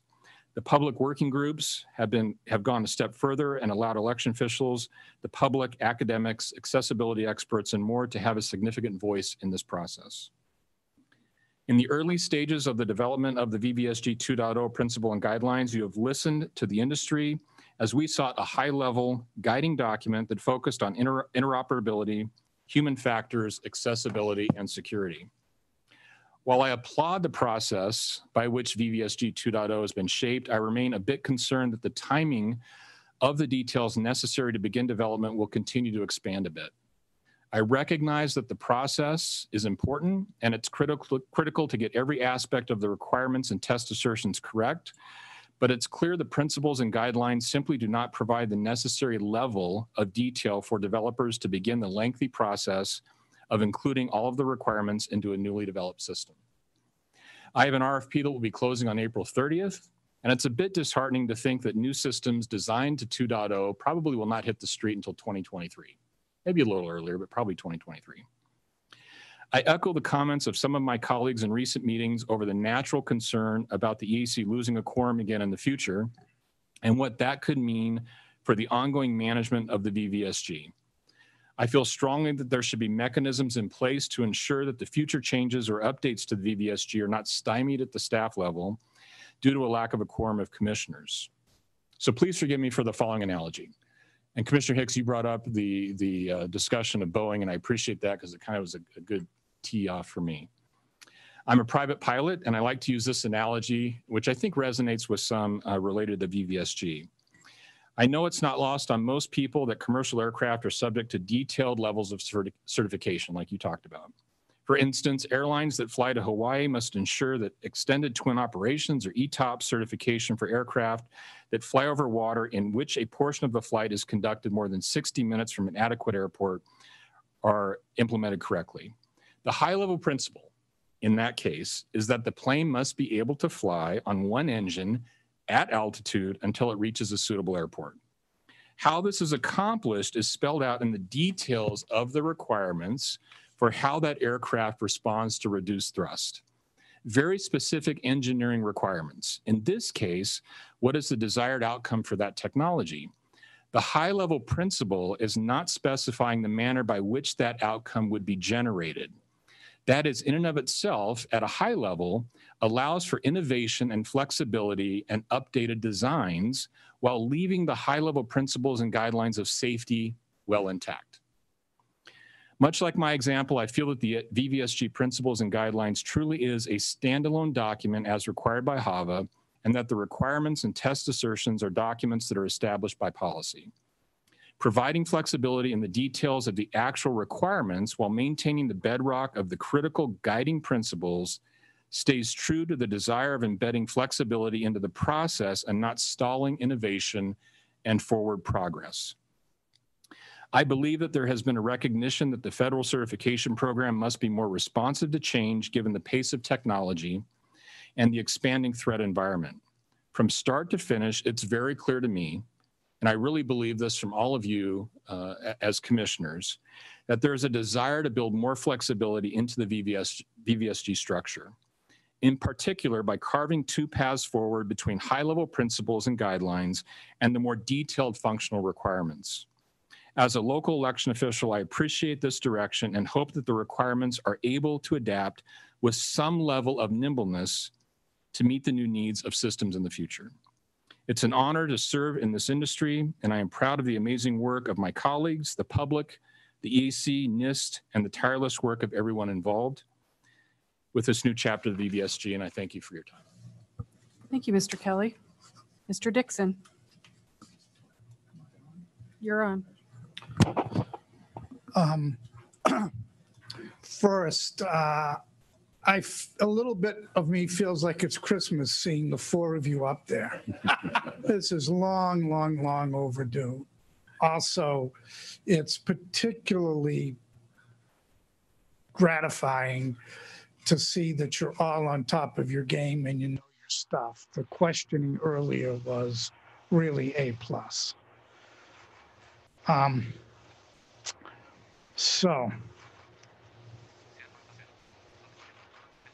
Oops, sorry, I lost my place. On the VVSG,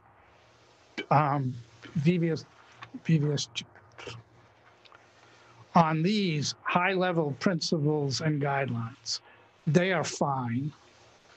The question for the disability community is what is going to be in the requirements. And there are, the devil is always in the detail, and there's a bad devil in the current drafted requirements. And there is a serious, serious omission in the current drafted requirements. I'll deal first with the omission. The HAVA, if I am remembering the language correctly, Commissioner Palmer, the language regarding Americans with disabilities, all 35 million more of us who are voting age, is that we get to vote privately and independently in the same time and manner as other voters. The omission is that you are not dealing with mail-in voting. Mail-in voting has grown exponentially in the past couple of years. There are all kinds of bills currently in state legislatures to expand it. We're here in Utah, is a state which is looking towards increasing the use of mail-in voting. And the current VVSG does not address that. I don't know how you can offer privacy and independence in the same time and manner as other voters and not address mail-in.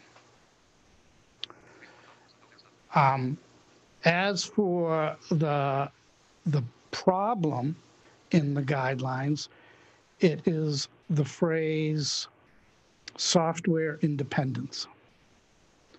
The current VVSG, the TGDC recommended that phrase in 2007.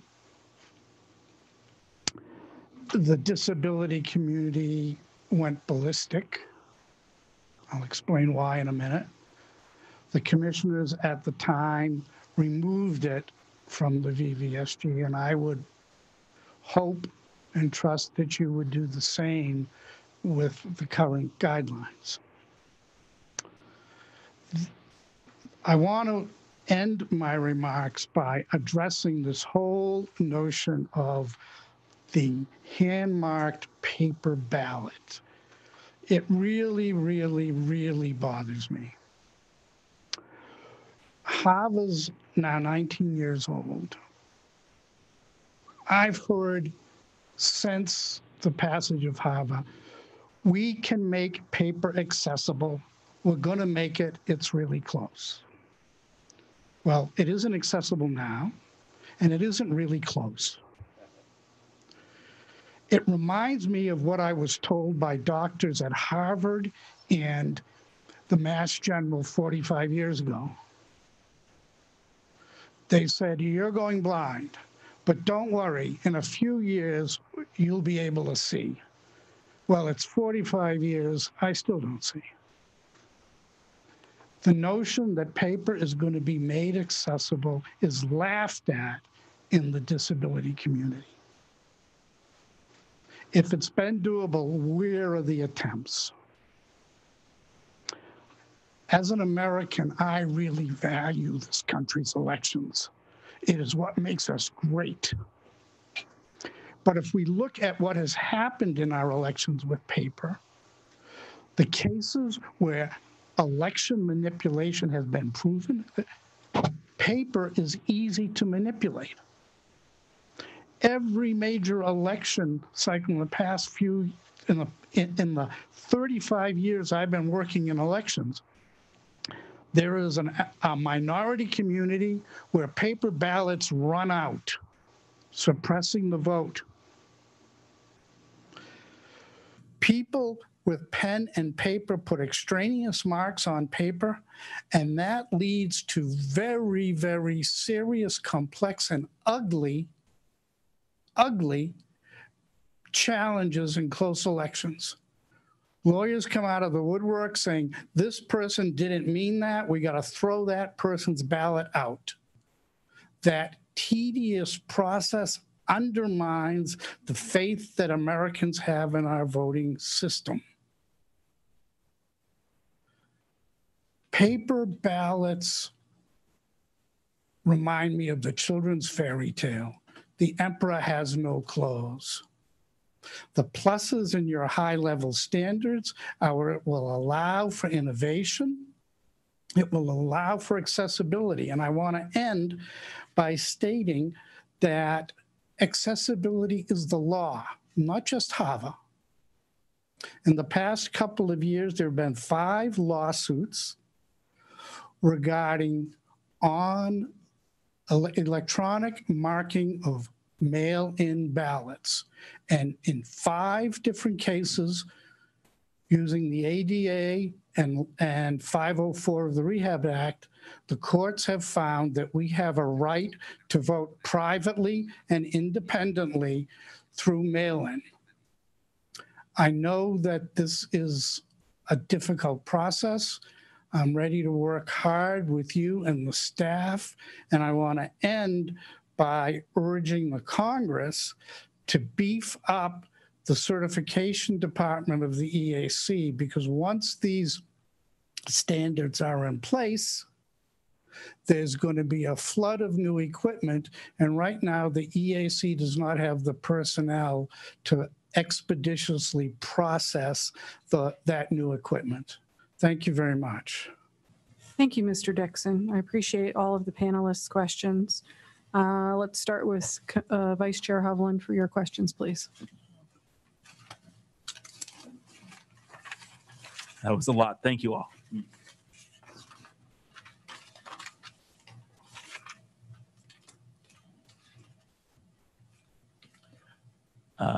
Mr. Kelly, I want to start with you. You had mentioned that you were a little late to the TGDC party, but glad you're on there, and wondered if you could, whether it was when you got there or sort of what was passed along to you, can you discuss at all or summarize the TGDC's deliberations around the scope and structure of VVSG 2.0? Commissioner, you might not like this answer, but unfortunately, the day that I showed up at the TGDC was the vote that took place. So I don't have that insight other than, obviously what my colleagues related to me and what I was able to gather from reading documents. So I don't have a lot of insight to provide you. Fair enough. Well, I think this you definitely will. So you had mentioned in your testimony that the current system you're using is tested to 1.0, and that there have been, that you've had challenges with the lack of innovation. Can you talk more about that and how that's impacted your office, and if you believe that the proposed VVSG 2.0 will move in a direction that is more responsive? Yes, absolutely. So There are a number of components and areas within the system that are problematic when it comes to shoring up security or just dealing with the general maintenance of the system. For instance, the servo process, which is a process by which you are clearing devices from previous elections that have occurred on the system, is relying currently on a much older version of Windows that is no longer supported by Microsoft. There's nothing that I can do to upgrade that portion of that system. So, and I'm a bit of a broken record in this regard, but I have said publicly that I have sought out systems and laptops from eBay and other sources to be able to maintain that system. It's silly. It's absurd. And looking forward to VVSG 2.0 and the ability to have certification on individual components within that and the adaptability of those individual components as opposed to the system as an umbrella provides much more flexibility, in my opinion, for us to be able to manage those types of issues. As it relates to security, being able to patch a system under 1.0 is nearly impossible because there's not a lot that you can do. To the credit of California, we've been able to update a portion of our tally system through an administrative certification process, but that's few and far between in terms of what we can do on the system as a whole. So VVSG 2.0 really just goes miles ahead of where we are currently on that existing system and the flexibility it provides. Thank you. And along those lines, in my opening commentary, I mentioned that, because of the voluntary nature of the voluntary voting system guidelines, they're really only effective if people and states adopt these. So for both Mr. Hatch and Mr. Kelly, from what you've seen of this process so far, do you think we're moving toward a set of standards that are more likely to be adopted by states or utilized by states? Just briefly, I'll add, Ricky. With respect to California, I really truly believe that's the case.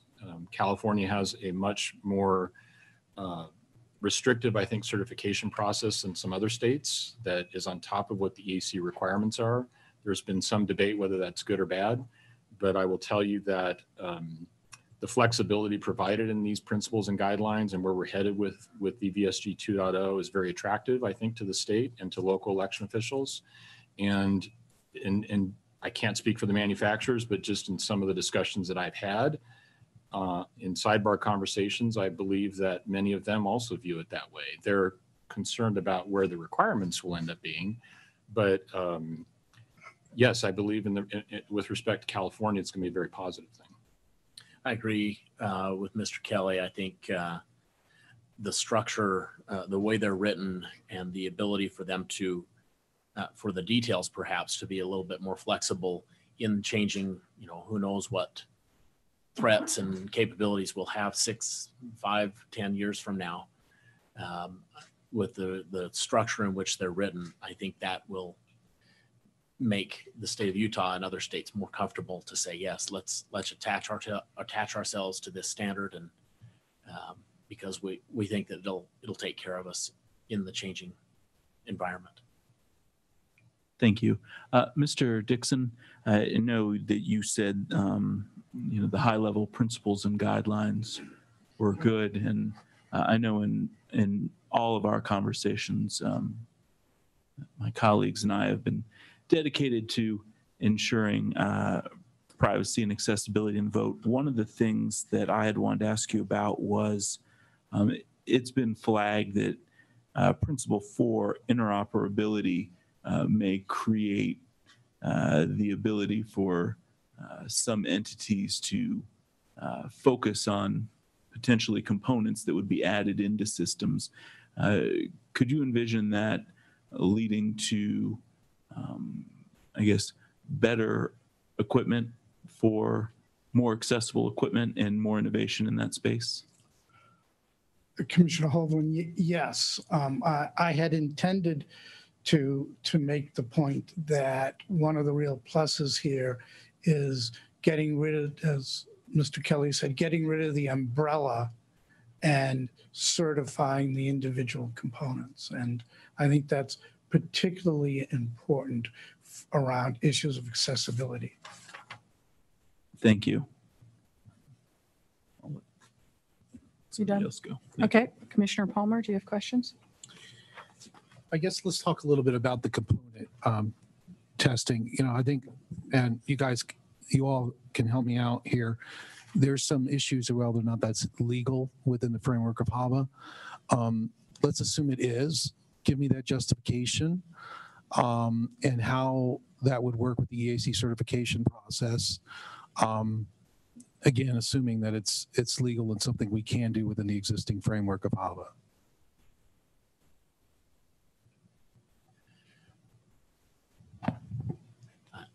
I'm not sure, this will probably be a little bit jumbled. I think whenever you have, It's a tough subject, I understand. whenever you have systems or components that have to talk to each other, that handshake is crucial. That's a crucial risk point.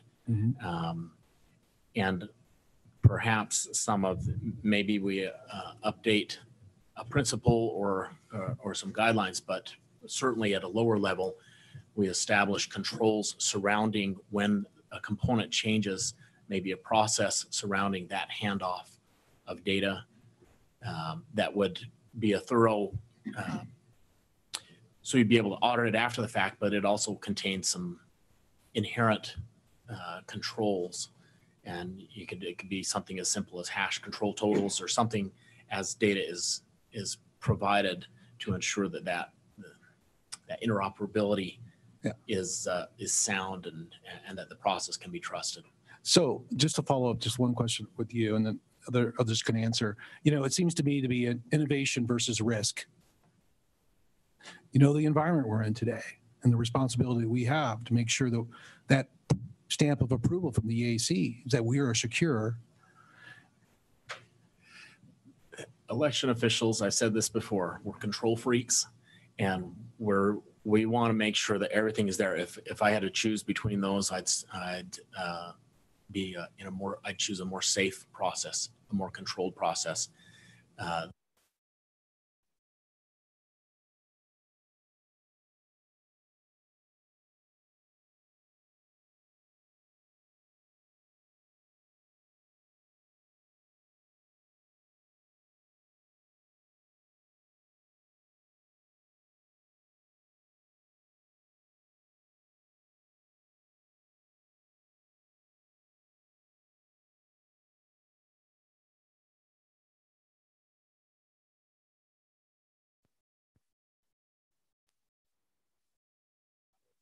Senate candidates. We had upwards of 35 plus U.S. Senate candidates.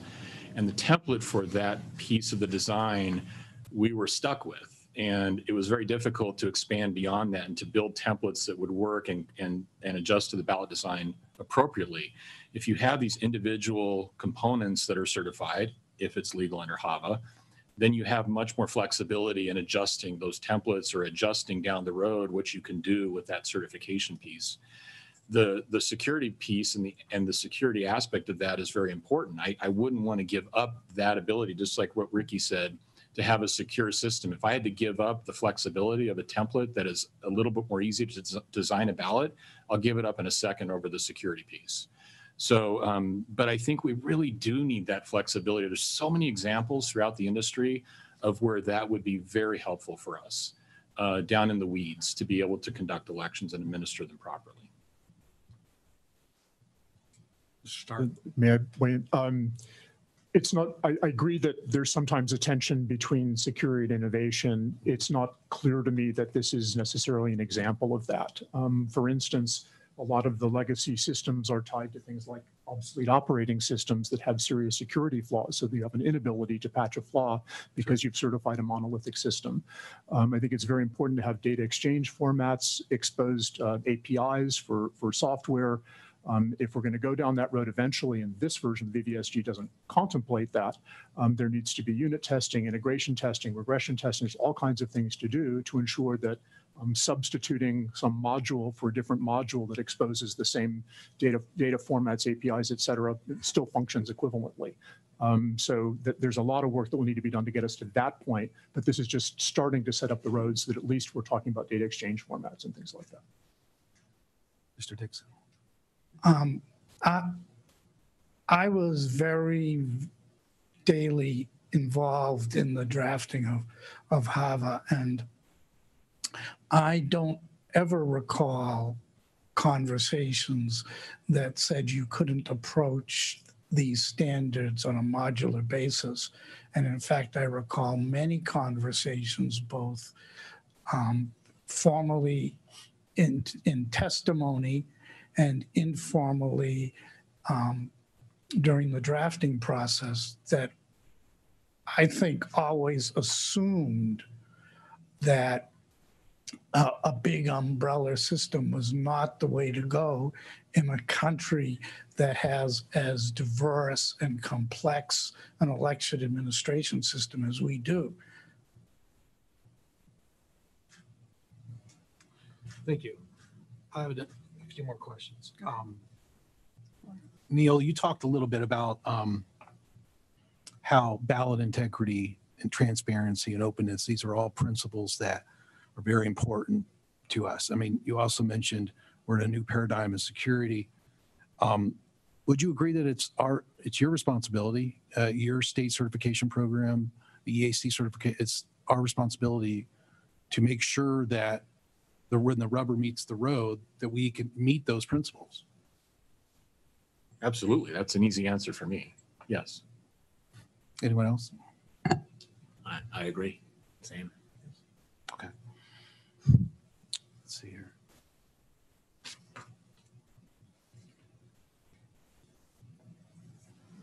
Any questions? I'm You done? Yeah. Thank you, Commissioner Palmer. Commissioner Hicks? Thank you. I want to thank you all for coming up and giving this valuable testimony. I took a lot away from it, and the passion that each of you have for this issue. And I hope that you can continue to work together so we can continually improve this process. Professor Stark, you talked a lot about risk limiting audits. And one of the things that I'm afraid of in putting that particular piece into any sort of requirements or the principles is the same as methods of receiving ballots. Because about 10, 15 years ago, people would say, for overseas voters, you can fax your ballot back. Because that was thought of as a quick way to get them back and not necessarily secure, but a way for people to remain in contact with the election office. I think that a lot has been done in the last year or two on risk limiting audits. And right now, I think that that's the one that people are jumping towards in terms of ensuring that confidence remains high. So I want to thank you for your work in that. But I wanted to make sure that there are other audits that you would consider in terms of ensuring that the process remains high. I believe one of you, the election officials, talked about 2 other audits, basically pre-election audits and doing audits during the election as well, not necessarily dealing with post-election audits, which I think is very crucial. One, in that it has to be to ensure that they're done, because it's easy to say we should do audits and then no one does them. So that doesn't help. But I think that I wanted to hear from your perspective if there's any other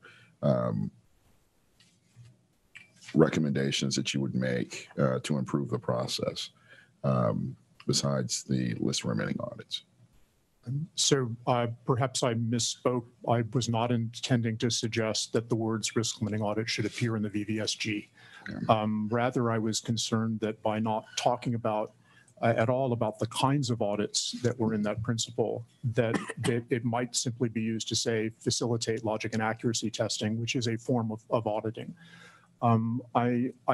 There's enormous value in process audits, in logic and accuracy testing, in many, many different kinds of audits There's lots of different components of the voting system that can misbehave or simply have been, misconfigured. I think we should have audits for usability and accessibility, for instance. I think we need to audit our ballot designs.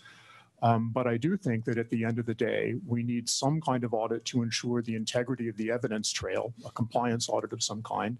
And we need some kind of audit that the tabulation was sufficiently accurate to determine who really won. And whether that's a risk limiting audit or some other kind of audit, I'm agnostic. A risk limiting audit in some sense, I think, is the minimum standard because it just says, let's be confident that the accuracy is enough to identify the correct winners. There's lots of reasons to do more auditing than that, to do audits that can help trace problems back to their causes and so forth and so on. But I do think that at a minimum, we should be auditing the tabulation to make sure the reported winners really won. Okay, thank you. Mr. Dixon, I've worked with you on these issues for almost 20 years. You've never changed. So I appreciate your passion to this. One of the questions that I have for you is you spoke about being able to vote independently and privately and not to just, and maybe I've misinterpreted it, to what sort of safeguards are we doing for other aspects of voting in terms of mail-in ballots and so forth? Can you talk a little bit more about that in terms of, I know that some of the manufacturers had pushed towards using your own device in terms of being able to cast a ballot and then possibly have that ballot printed out or somehow verified. But what are your thoughts on those two principles? Well, as for consistency, the sage of Concord, whose name is escaping me, somebody help me. Thoreau. No, his buddy. Whitman? Emerson, thank you, said that consistency was the bugaboo of a small mind.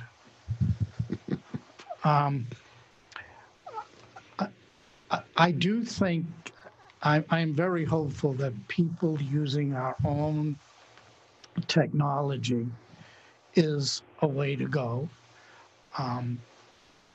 That it's accessibility is very complex, and it's complex because the level of functionality that different people with the same broad disability have is very, very different. So using the technology that we use daily will speed up the process, will I think get people to put the additional time in to confirm their vote, will give confidence. And the other factor here is that the technology in the accessible technology is changing very rapidly. And it might be to everybody's benefit to have systems so that people can afford the latest and most accessible, can use it. There will always be a need for the election office to provide accessible technology in the voting process because many, most disabled Americans are living on less than $12,000 a year. And so buying new technology is not an option for an awful lot of people. More questions? No, I'm good for now. Commissioner Palmer, did you say you had another question? I had a couple of questions. Okay, yes. go ahead. Mr. Stark, I'm going to give you the opportunity to talk about a couple of issues, and anyone else can chime in as well. Some of the outstanding issues, particularly with requirements. We have a proposed high-level guidelines. They all meet certain goals that we all want. Some of the issues that have come out regarding internet connectivity, currently that's, minimal, but it does exist in some places, and in certain polling places, in election offices, the use of wireless technology and that sort of thing. Barcoding. I guess my question for you is: there's balances. I mean, there's going to be consequences for whatever we do. And for example, if we were to ban all internet connectivity in the polling place today, results would not be able to be modem in or sent in. You might even have to have new voting systems do poll books. There may be consequences to that. As you can see, states are purchasing systems that use the barcode technology. What do you say to that? That if we banned all internet from the polling place, there would be a dramatic impact on the election community. What are your thoughts about that? Okay, so I'd like to separate several things. I believe my testimony was that No, I'm not commenting on something. I just devices that are kind of recording and tabulating votes should not be internet connected or connected to anything else that is internet connected. Poll books are a different story. There are very good reasons to have electronic poll books. Of course, you also need paper backup because especially if you have same-day voter registration, you'd be able to update those records in real time. That does expose elections to some cyber threats, and we need to be concerned about that. But that's different from the tabulation devices and the devices that are recording the votes. So I really would argue that the slight increase in speed that you might get from being able to connect a ballot marking device to the internet or a tabulating device to the internet just isn't worth the risk. And that if we have to wait another half an hour for someone to sneakernet a memory card back to the county office to do this, it's worth it. Or for someone to phone in preliminary results rather than connecting the devices to the internet, it's worth it. Barcodes are a very different issue. There, I see them primarily as spooky rather than an inherent risk to election integrity. There are some ways they pose a risk to election integrity in that the barcodes, the electronic device that the barcode readers are typically on a bus that treats the barcode reader as if it's a keyboard. And if you can fool it into entering an escape sequence, you can somehow get it out of the mode where it's just simply reading data and actually hack the device through a barcode reader. So that is a threat, and that needs to be taken into account in the design of devices that are going to be reading data from barcodes.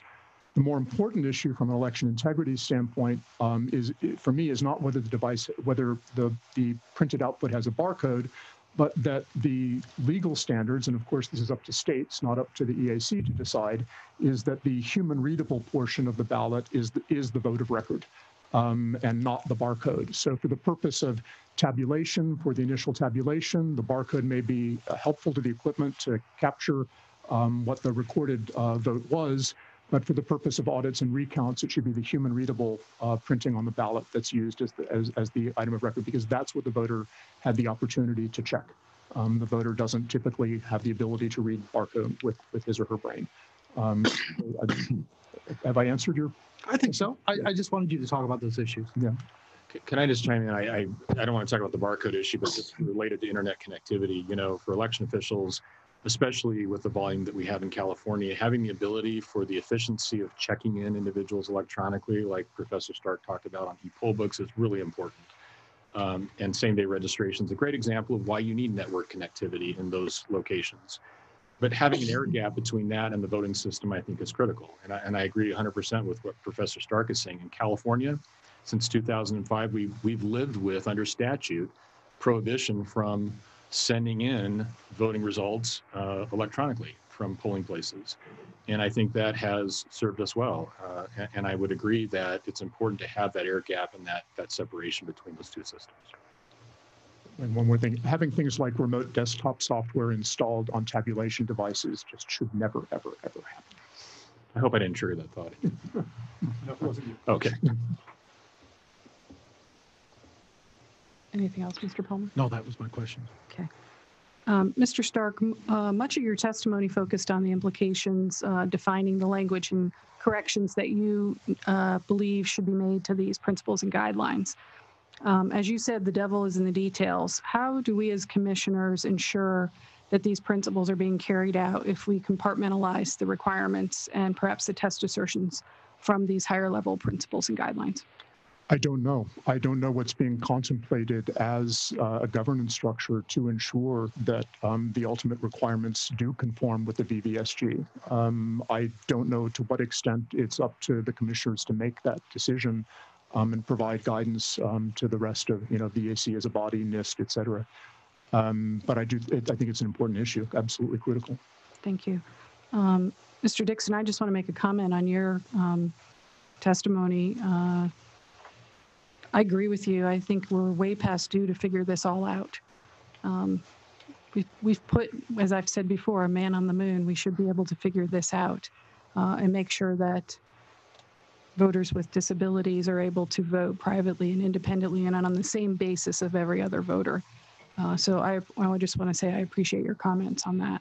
Thank you. I also want to agree with you that it is a little bit like Christmas, that we have 4 commissioners up here.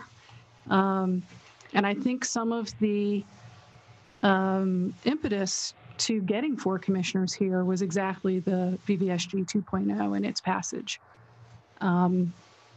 If we separate, and I guess I will make this question to Mr. Hatch, if we separate the requirements from the principles and guidelines, and updates to the requirements don't have to be voted on by the commissioners in the absence of a quorum, what's the impetus for Congress to actually replace commissioners at that point?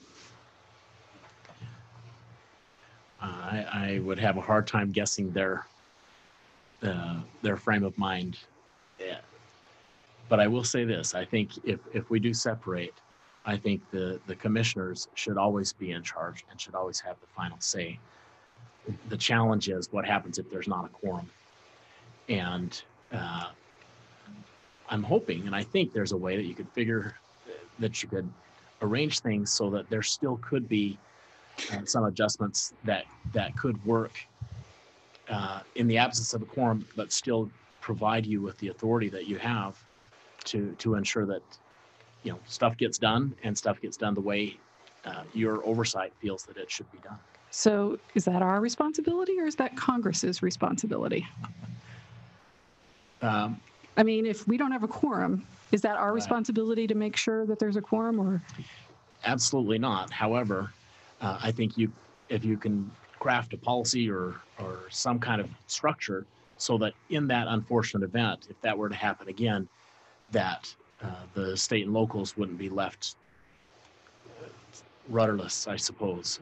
We would love to be able to still interact, but still be able to benefit from not just your input, but your staff and the ability to update more current, to bring the details more current in regards to the changing environment.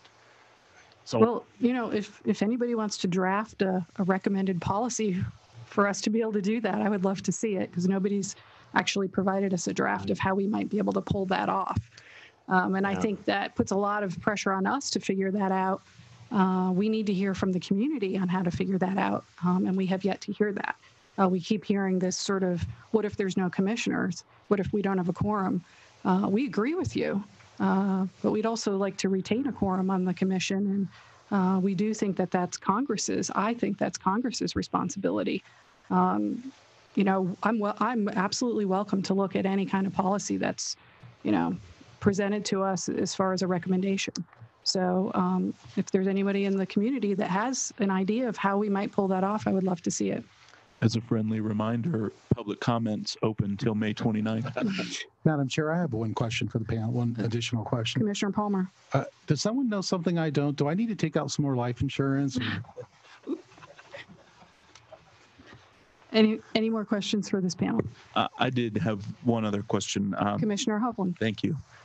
Professor Stark, I wanted to go back and look at my notes. There was a lot there. I hope you've submitted your testimony in writing, because there were some specifics there. I jotted a lot of them down, but backing up to the statement that you came to out of the gate, that the principles are terrific and you support the separate structure.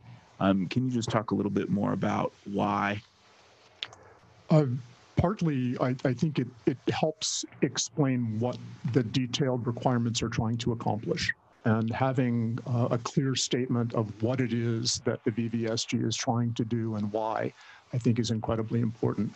I also would expect that it would afford more flexibility in making changes that are indicated to the detailed requirements without having to revisit the entire architecture of the VVSG.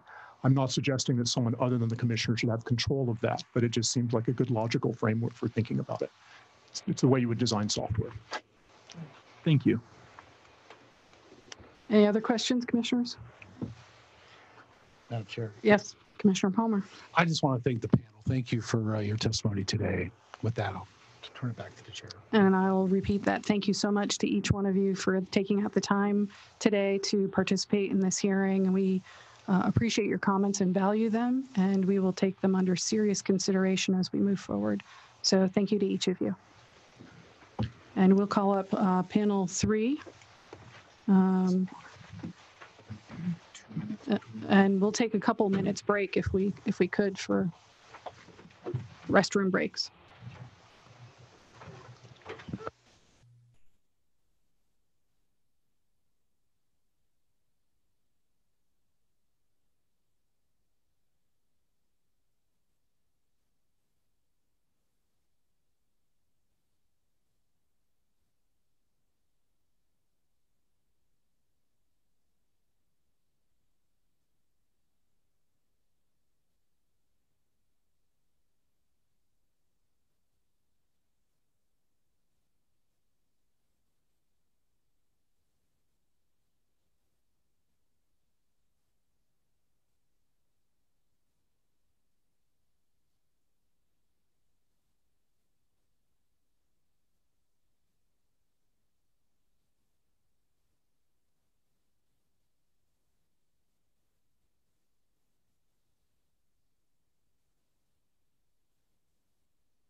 Sorry about that. Just wanted to get started. So I want to welcome our panel 3. We have 2 representatives of voting systems manufacturers. We have Steve Pearson from Election Systems and Software, who is an EAC registered manufacturer, and we have Donetta Davidson, former commissioner and former secretary, welcome, who is representing Dominion Voting, who's also an EAC registered manufacturer. So I want to thank you both in advance of your testimony, and I look forward to what you have to say. Let's start with you, the Honorable Commissioner, former Commissioner Donetta Davidson. Thank you. Thank you. Thank you, Madam Chairman and Commissioners, for the opportunity to provide feedback regarding the EAC's VVSG 2.0. On behalf of Dominion Donetta, can you hit the, we appreciate how you're making There we go. Sorry, That's okay. I forgot. How you're making the pending adoption 2.0 a priority. As being a former commissioner and Secretary of State, I've closely observed how the federal certification program has worked through the years. I want to discuss several points regarding the VVSG 2.0 and how it could implement, impact, and the advantage of new and existing voting systems. First, Dominion is working very hard to prepare for 2.0 adoption. The high-level set principles that have been approved as the VVSG must now be supplemented by documents that detail function requirements for how systems can meet the new guidelines and obtain certification. This includes test assessors to be used by accredited laboratories to validate the systems comply with the requirements. Manufacturers cannot move forward with substance development and certification efforts without such information. These details represent important benchmarks for usability, accessibility, security, and operability, among others, based on input from experts and stakeholders. Vendors often provide practical experience to anchor those outputs to the real world. Along with the election officials, we aim to ensure that they are useful for equipment use in live elections. We also know by attending the recent Standards Board meeting, the election officials are seeking greater clarification around the availability of 2.0 compliant systems. Significant work remains in completing the entire program. EAC staff has estimated a period of 1 to 3 years between the time of standards completion and development and certification of 2.0 compliant systems, which seems realistic. A related question is how to handle certifications for existing equipment after 2.0 is adopted. What is the plan for systems certified under 1.0 and 1.1? It may also be necessary to establish a clear process to allow for provisional certification where and when election deadlines and testing dates cannot synchronize. Second, Dominion supports efforts to ensure a more agile EAC testing and certification program for voting systems. The current process achieves the right balance of oversight and independence, but it must become more flexible as the agency establishes new policies and processes to establish 2.0, as well as version 1.1 and 1.0. There's nationally thousands of local election jurisdictions have different needs, equipment, staffing, budgets, and technical capabilities. We are facing dynamic new threats against elections in the global environment. We have an aging inventory of fielded voting systems which are being replaced. Ideally, the new VVSG program will shorten the time needed to get through the certification process while continuing to ensure accountability for quality of testing and products. EAC might also start reviewing the 2-point principles and draft requirements for clarification and conformity to scope. For example, we would like to understand how interoperability impacts EAC's quality monitoring program. We need to understand how concepts like component testing will impact security and market approach. As well as we work towards VVSG finalization, Dominion remains focused on continuing innovations. In addition to our feedback today, the commissioners can help to ensure industry participation in 2.0 process is being adequately and appropriate function. For instance, the agency might consider updating its process for industry representatives to the TGDC to ensure active participation. Development with Nist public working groups process is falling short on promoting productivity, cooperation with industry, and may need to be revised. In the meantime, we are actively working with states and local election officials who want to make gains in the auditability and resilience of voting systems for 2020 and beyond through paper records and post-election audits. 2.0 will provide our customers with a greater certainty in choosing or maintaining their next generation voting systems and help maintain confidence in our democracy. Thank you for the opportunity to provide our comments on behalf of Dominion.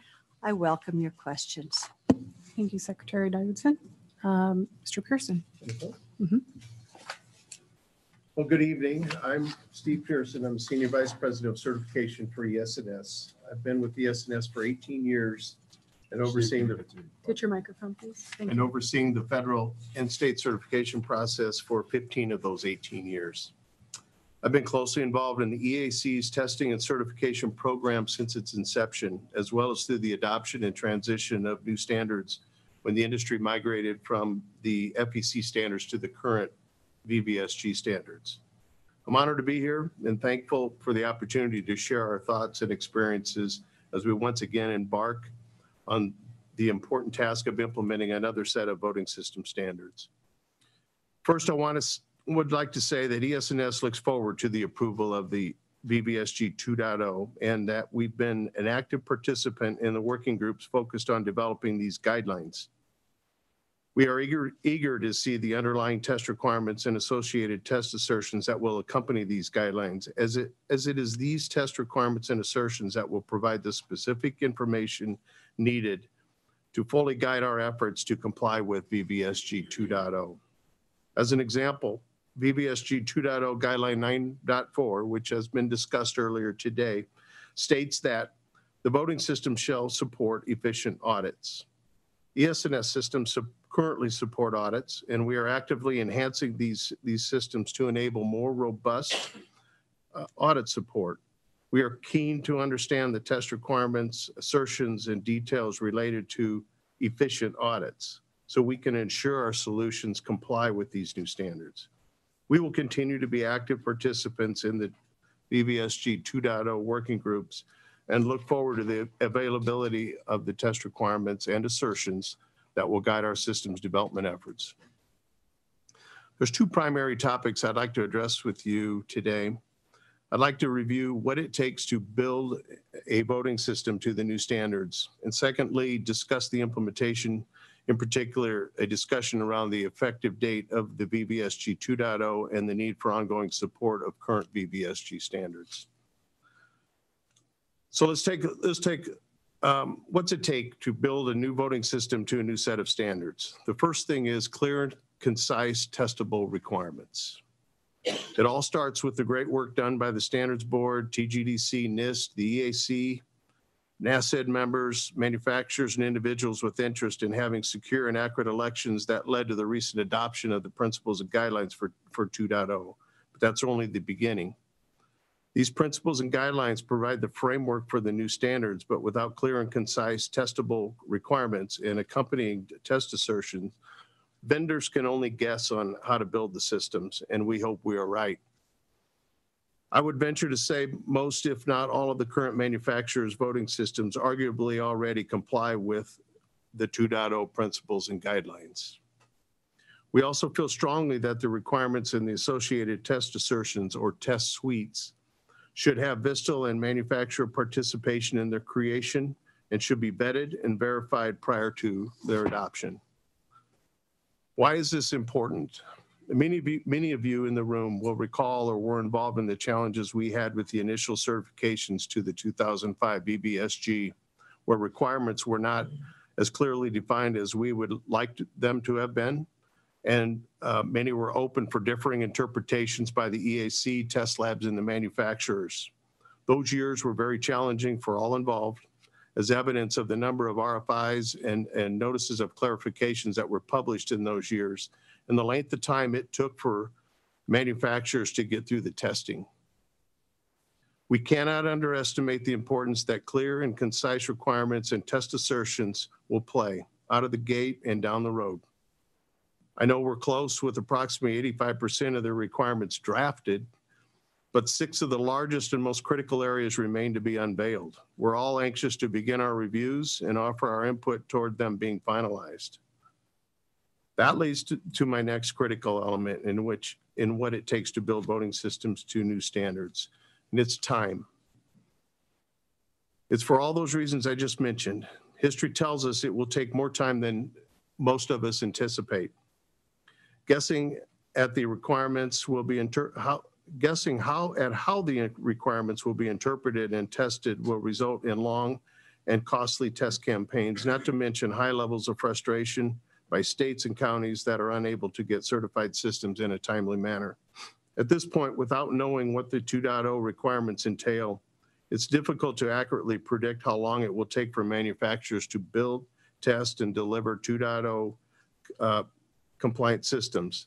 But it would not be unreasonable to anticipate a range of 18 to 36 months from the time the requirements and test assertions are approved and made available.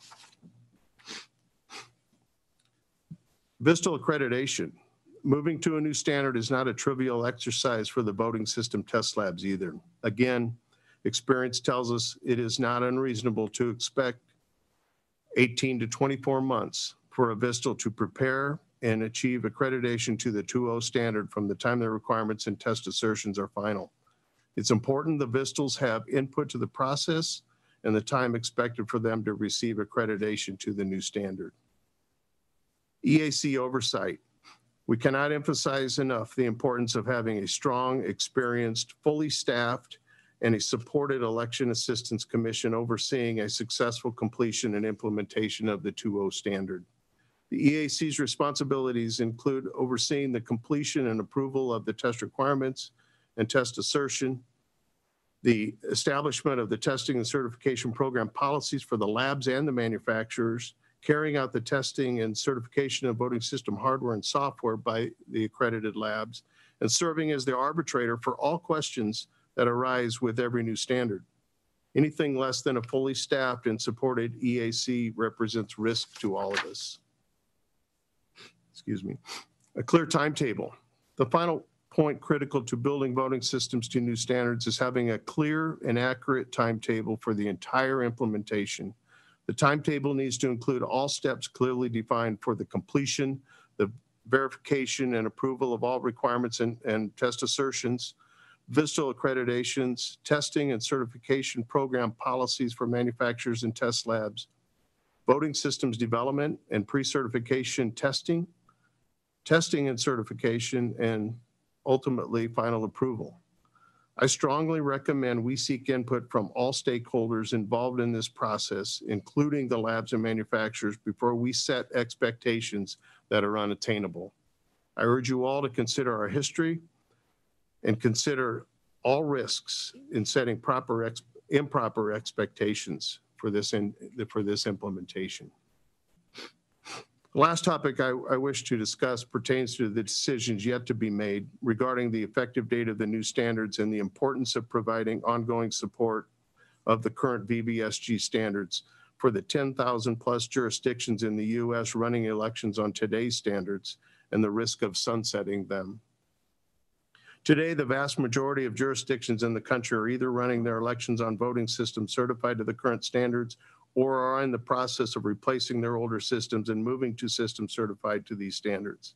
The implementation of new systems in 2019 have been high and are expected to remain high through 2020 and potentially into 2021.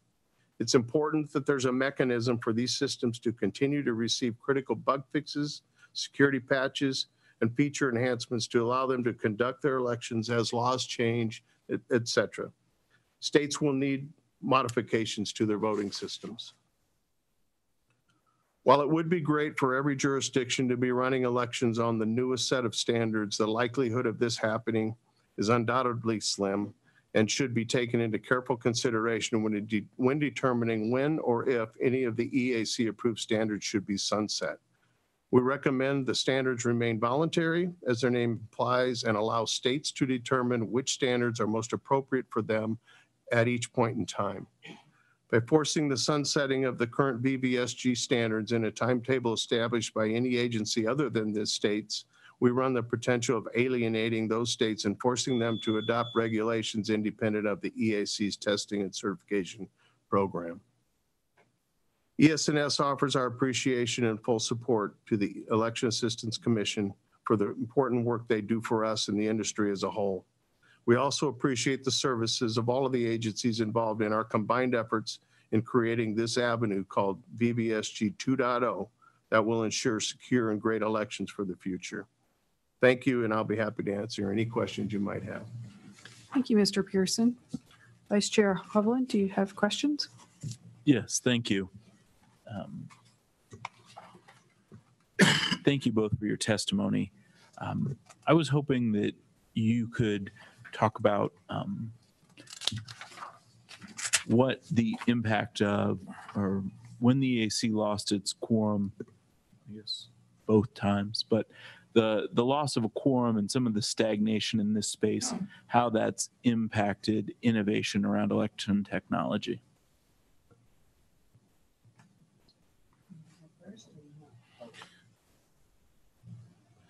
You know, I think at that time, while we did not have a quorum, it was difficult to for the program to move forward, right? So I think it is critical to us that we do have a quorum at all times. We all kept very busy, though. I mean, we were constantly bringing enhancements, you know, security improvements, bringing new products, but we were able to move forward. But it's really hard for a program without the full support of the commissioners to make progress, is what I would say.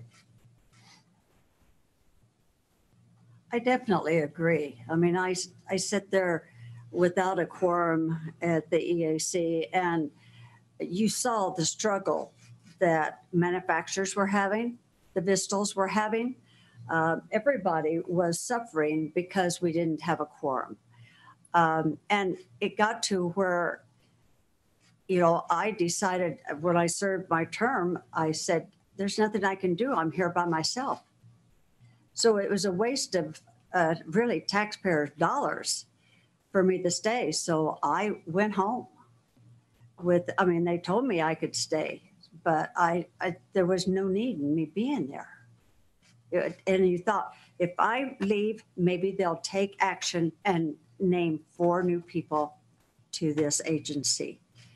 And so that was my choice, and I decided that, but it didn't help. Now I think that they're far more dedicated in keeping a quorum. I think that Congress feels different about the EAC, the struggles that we had at first. I think that, I hope that you don't have to ever address any of those struggles, that you're respected, and because you do a heck of a job. And we're very, very happy that there's a quorum there and that you're all sitting in those positions. And as shown today, the knowledge that you have it's very heartwarming. So congratulations. Thank you. Let me add one more comment if you don't mind. You know, one of the risks that we run is we only have two accredited labs. And there's generally 6 of us that are in certifying systems on a regular basis. You get down to one lab, in which we were for a while. I mean, that puts a hurt on the entire industry. And it's not just the vendors, it's everyone. It's the counties, the states, the throughput stops. We need to be in a position that we always have a minimum of 2 labs and sometimes 3. And we need a quorum for that. Thank you.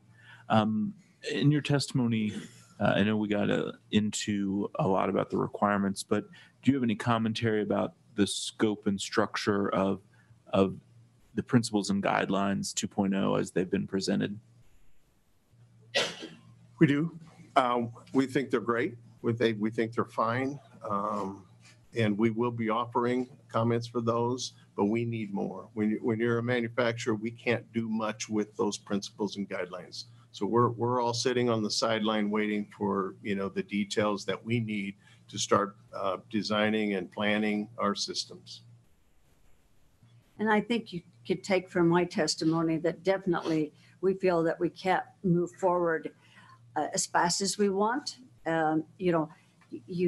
You've always got to make sure that everything is in place. And whether it's the Vistals or the manufacturers, we need those guidelines. But we're supportive of the VVSG 2.0. Great. And one last question. Mr. Pearson, you mentioned in your testimony both the voluntary nature of these guidelines and obviously the importance of having wide adoption across the country. Can you talk about or can you tell us what characteristics you think would ensure widespread usage as we move toward completing this process? Your question is around widespread usage of the VVSG characteristics that will ensure that 2.0 is a product that jurisdictions and entities want to utilize. I think we all recognize that we need new standards. The challenge we have is we're running systems in 45 of the 50 states that are currently on the older standards, and everybody won't be able to move at once. But as far as the 2.0 standards, like everybody else said, it gives us the ability to innovate, bring in greater security, better processes to increase our throughput, all the characteristics that people here said today. And I think the important thing is, the market will drive the standards. States and counties, we're already seeing RFPs that they want 2.0 in the voting system. Well, we're quite a ways away from having that. We're anxious to get there, but I think the market will really drive and push everybody off of these older systems. But in the meantime, they need to still run elections. So we need to be able to support them. The states and the locals watch and how good of a job and what they have to deal with and how robust it is and how they feel the security is there and the buy-in from all communities. And when they see that, I think that you'll see more and more people join the process. Now, a lot of states utilize it, but they also add to it their own and do their own testing. So it's not that they don't pay attention to them. They do, I feel, in many, many cases, but they also add their own requirements as they want by state law that they need and by their rules and regulations. So it's, they do two hands, really. Thank you. Okay. Commissioner Palmer, do you have questions? Yes, thank you. Go ahead. One of the things, thank you for your testimony. One of the themes I think I heard you both say is that the quicker we get our work done, giving you some clear direction, the faster we can get voting systems and the new technologies to the public and to the voters. Do you have any comments on that? Is that basically a true statement? That is a true statement. So we're on it. You saw probably some presentations and timelines. Would you recommend that we have something done by 2020 so we can make sure we have new voting systems that are on the market at least for the 2024 presidential? Have something to the level that we need. Requirements and test assertions would be faster than the people we're talking about the rollout of the 1.0. And I don't think it's possible or it's impractical to be able to do that. It's not impossible or impractical? I think it in order to be in a position that manufacturers can start building, I think 2020 is very ambitious for these requirements to be finished, to be vetted, validated, as well as the test assertions. The labs need the test assertions for these requirements. The manufacturers need these test assertions. So there's a lot of work ahead of us. So let me confident that it can get done in that time frame. Let me follow up on Just that. from my experience. So we say we're 85, 90% done with requirements. You know, and not a test assertions, but Drafted. I'm sorry. Drafted. So what you're encouraging us to do is to make sure we have a process in place that brings in the labs and the manufacturers and other stakeholders to make sure we get this right the first time and not go through a process back, I don't know if it was a decade ago, but we struggled because they weren't clear and concise. The manufacturers brought it in, they had to bring it back because and there was some, how do we get to a clear standard that everybody understands? So what you're saying is that we need to have a collaborative process to make sure these requirements are clear and concise the first time in 2020 to make sure we can meet 3 to 5 years out. We can have systems available for the next presidential election. We're looking for more of a collaborative effort here. And I think by having the labs engaged, the manufacturers engaged, we're part of that process. And when they get finalized, we have an understanding. It's a clear understanding. We're not guessing at what the interpretation is on any one of these requirements then. The last time around, these requirements got rolled out and everybody was building their system to what they thought was the right solution. And then when we got into certification, we found out something different.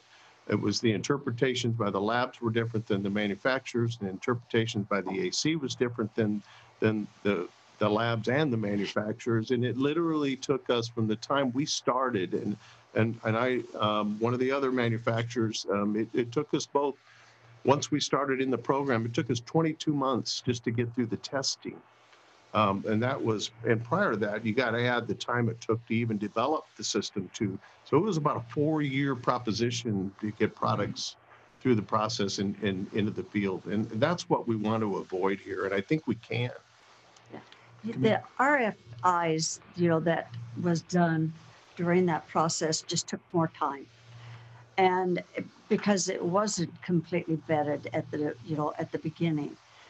And he's absolutely right. The longer it takes for a manufacturer to get tested, the more costly that is for the manufacturer. And then that rolls over to more costly it is to the states or our locals. And we've got to remember that everything that we do, it's costly for you too, because you're reviewing it time and time again and saying, oh, it's not going to work. So if we could do it up front, even if it takes us a few months longer, it's worth it. The next question is, you mentioned the market, and people have different opinions on what the voting system manufacturing market is. I guess part of my concern is we don't want to do any harm to the market as it is. We want to improve that market because I think a better market's good for election officials, good for voters. How do we, do you have any comment on that, on how, as we approach the VVSG 2.0 requirements and test assertions, what should we be concerned about and take into consideration to make sure we protect the market? Well, one thing I think that you need to remember is do not set policy. When you were talking about provisional ballots, states have their laws on how to count those ballots. And sometimes they need to know the identity of that person, look it up to see where they actually live to know what part of that ballot they count. So it's important that, you know, a judge, there's probably a Democrat and a Republican that are actually doing that process and looking that up. But they're looking at so many of them, they don't care how that person votes. You know, they don't go home and say, do you know George did such and such? They don't even know the person in 99% of the time. But it's the states that are making laws. You've got to make sure that you don't get into policy and affect state laws in your standards. And if you do, that's when your states start backing off, whether they want to be involved in the process. You offer options, you know, and I really think with the new standards, you're going to see differing methods for securing systems. You're going to see more innovation. The market will drive that, and we're all going to be there for that. And I really can't emphasize enough, you know, if any of you were around during that time period, the market came to a standstill because there was a mandate to get to the 05. And we went 2.5, 3 years, and there was a lot of people that suffered for that. And what happened was states began pulling away from the EAC program. They had to for survival. They had to have systems, they had to have updates, and the process was taking too long. So there was kind of paralysis in the industry. But they found a way around it, and that's what we want to avoid. We recognize the value of this program. Our voting systems are better today than they've ever been, and they will continue to be better. We need the program, but we need it to be an efficient process, you know, as we move forward together. Thank you. Thank both of you. Chair recognizes Commissioner Hicks. Thank you. I just have a couple of quick questions. Thank you both for being here today and giving your testimony. A lot has been raised in the last year or two, and this might be going a little bit beyond the scope of the hearing, but it's something that I wanted to get a little bit more information on. And if it needs to be done in writing, then please submit that to us in writing. It's more about the supply chain piece of it in terms of do you feel that these principles and guidelines go towards the effective supply chain aspects of manufacturing your systems?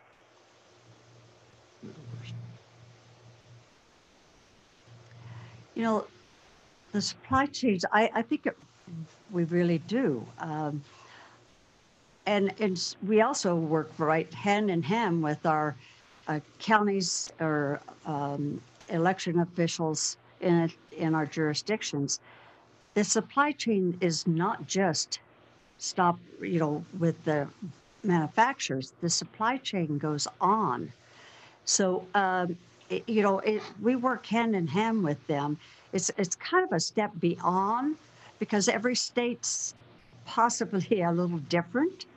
Like I said, how they set up their election process is different. So their supply chains is different, but we're involved with that a lot. They do it, but we may have suggestions on how they can improve that. Okay.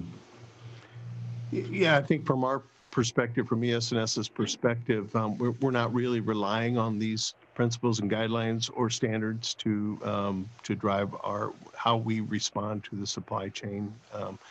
We are actively and aggressively managing the whole supply chain process. So, yeah, we take that very seriously. Yeah. Steve, you talked a little bit about the labs in terms of if we got down to one, how critical that would be. I wanted to, make sure we put on the record that one of the first things we did back in 2015 when we became, when the EAC reestablished quorum was to vote on the certification of one of the labs. And I believe that Commissioner McCormick and I, our first trip was to visit that lab. So I hear what you're saying. I think it's very important. I don't know if there's any other labs out there that are looking towards certification, but I think that you're correct in that 2 is the minimum that we should have, and possibly 3 would be a better standard for us to have. So that's the issue on that. In the development of these new principles and guidelines, have your companies been involved in the public working groups? We have, ES&S has active participation. We also have. How do you think that process basically worked? Do you like it? Do you think there could be improvements, as we move forward? As I testified, we think that there could be improvements. Sometimes we're shut down by being involved with other groups, and they don't really hear from the manufacturers as much as we think that they possibly should, because we're on the ground level with our locals, and we probably have a lot more information that should be considered. Okay. I'm glad you asked that question. Yeah, we've had active participation since day one, and we fully support the use of working groups to allow for full input and transparency into the creation of the new standards and the new requirements. However, I have to point out some of the working groups have been more productive than others. There's at least one working group, and I think there might have been reference to it earlier today, that at times suffered from a lack of decorum and professionalism.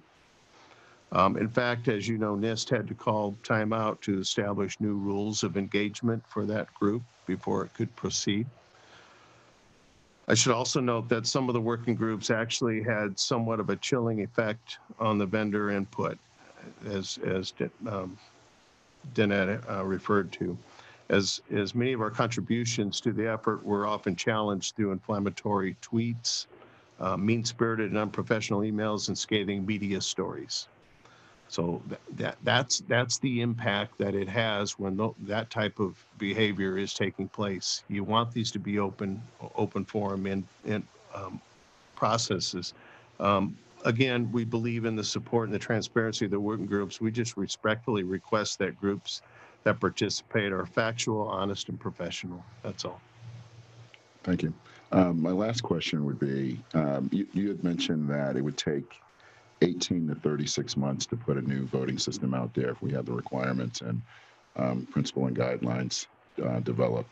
So you're basically saying that if we did that today, then you could not get probably it would be ambitious to get a new voting system out before the presidential election in 2020.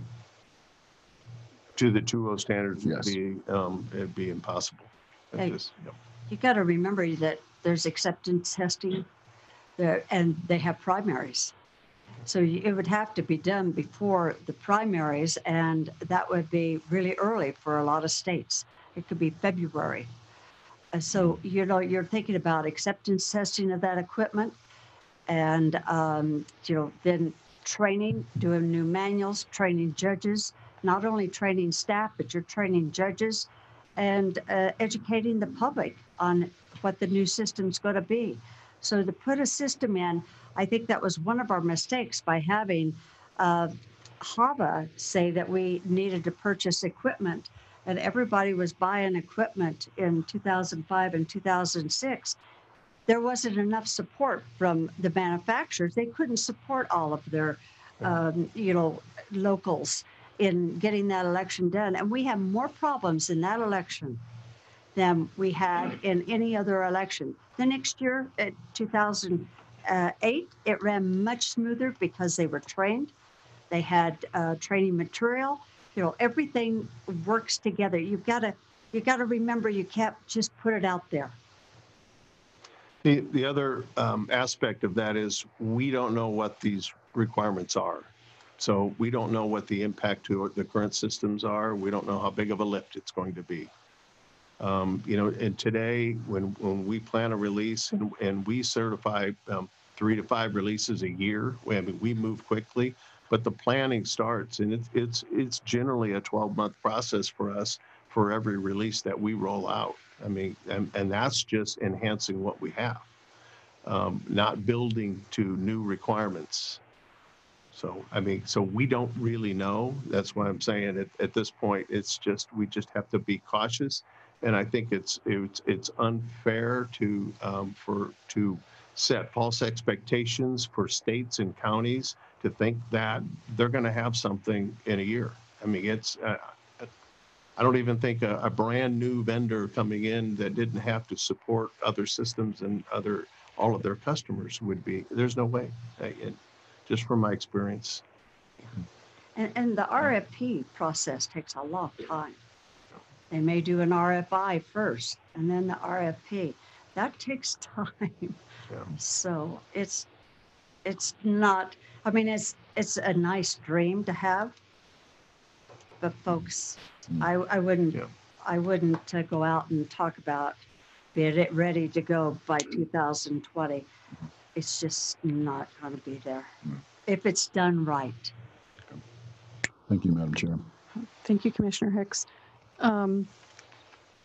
It's been, mentioned and everyone knows the first 1.0 guidelines were 2005. And then the process stalled. And when Commissioner Hicks and I came in, we passed an update 1.1. 1.1 has been in place for over 4 years now. And we haven't seen many submissions to that standard.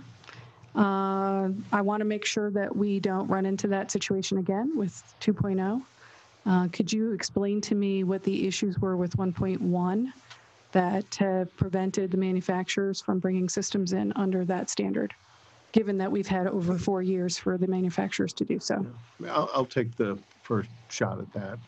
When it was rolled out, we did an analysis of it, and we compared it to the 1.0. We then broke it down to understand exactly what the impact was and the number of hours from a development, testing, and certification standpoint. It was a very long effort. It was about a 2-year effort to migrate all of our systems to the 1.1 standard. And the activity had already started on the 2.0. To make that kind of investment and quit building other products so that we could migrate our products to meet the 1.1. It really just didn't make good business sense for us, knowing that the 2.0 was coming right on its heels. The other aspect of it, after we completed this analysis, we met with many of our best customers and largest customers, and we asked them, do you want this and do you need it? And they said, we don't need it. And that helped us kind of cement our decision to keep focusing on building good products and supporting our customers, and we'll wait for the 2.0, and we're committed to the 2.0. We're anxious for it. I agree. And when you really think about it, and when all the industry has sold equipment in 2006, many of them said we cannot replace equipment now. We're really waiting for the 2.0. I know we certified to California, and you have too, and they have a lot of the 1.1. So we did certify to a lot of the issues in 1.1 because California put those in their requirements.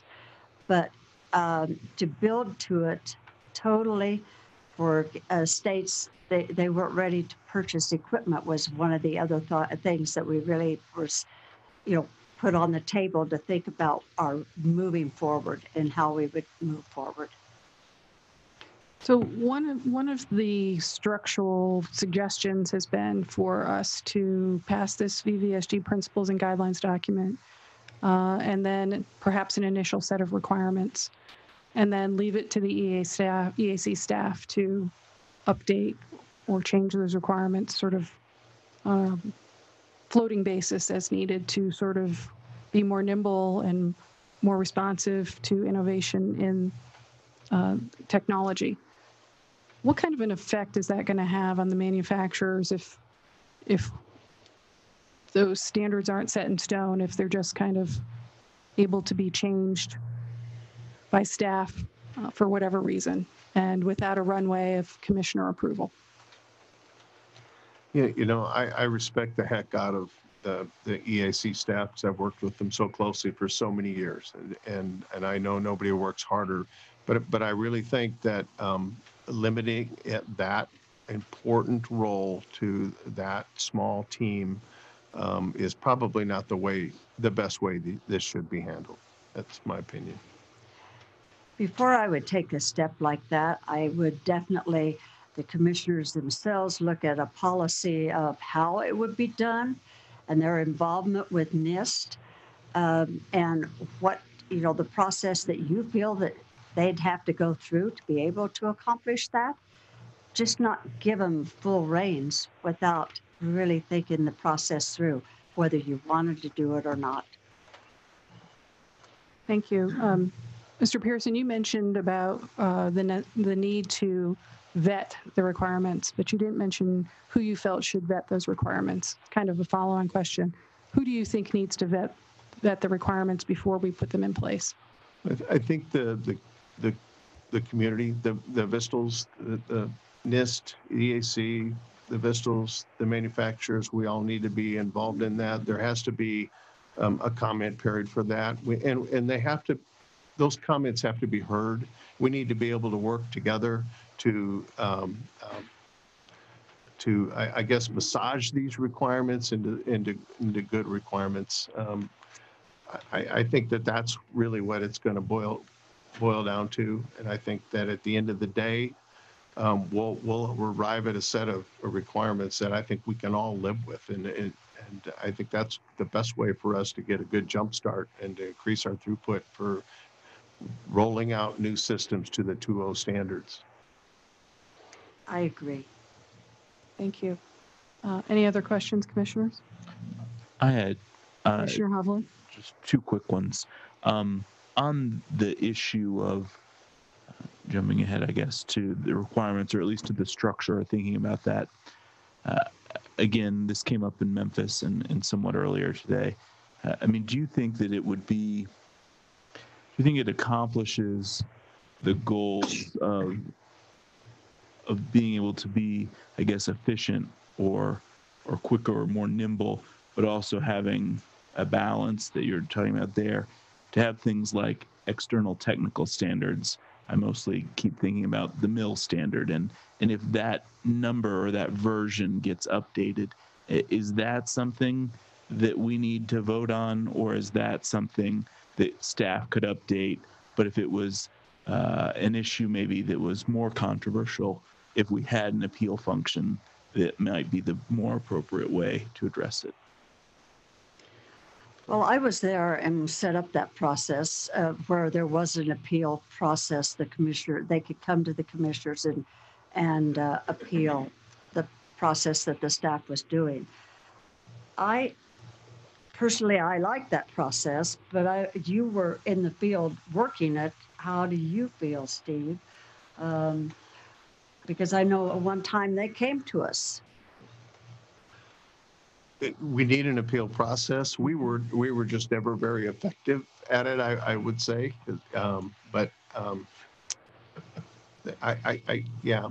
think that, there are other standards that we're already complying to that are part of the current standard. So, I think that will live on, and I think as long as they're good, reasonable standards and they bring value, we should find a way to incorporate them in, but we got to have a good, again, reasonable, we have to look at this from a reasonable standpoint, right? Because we still have to build the systems. We got to certify them. People got to pay for them. So you got to be careful what you ask for. Yeah. And that leads into the other question that sort of relates to Commissioner Hicks's reference to timeline. I just, I think this summarizes what you said, but I just want to clarify. I've seen some, I think, coverage or reporting on this that would view this process, or the VVSG 2.0 process, as somehow failing if there weren't machines in 2020. I think it ignores a lot of the realities we've heard. But would you agree that it also ignores that what we're talking about here and what this process is really about is upgrading the infrastructure of our democracy? And to the point that you've all highlighted about getting it right, I mean, this is the baseline. Do you agree with that? We do. And as you probably know, we have taken a very active role at the highest levels from a security standpoint. And, we're doing that every day right now. And we're rising above the current standards. And we don't let the standards drive us. Okay. So, I fully support that. They mentioned before the airplane and the standards, how they were done. Our committee,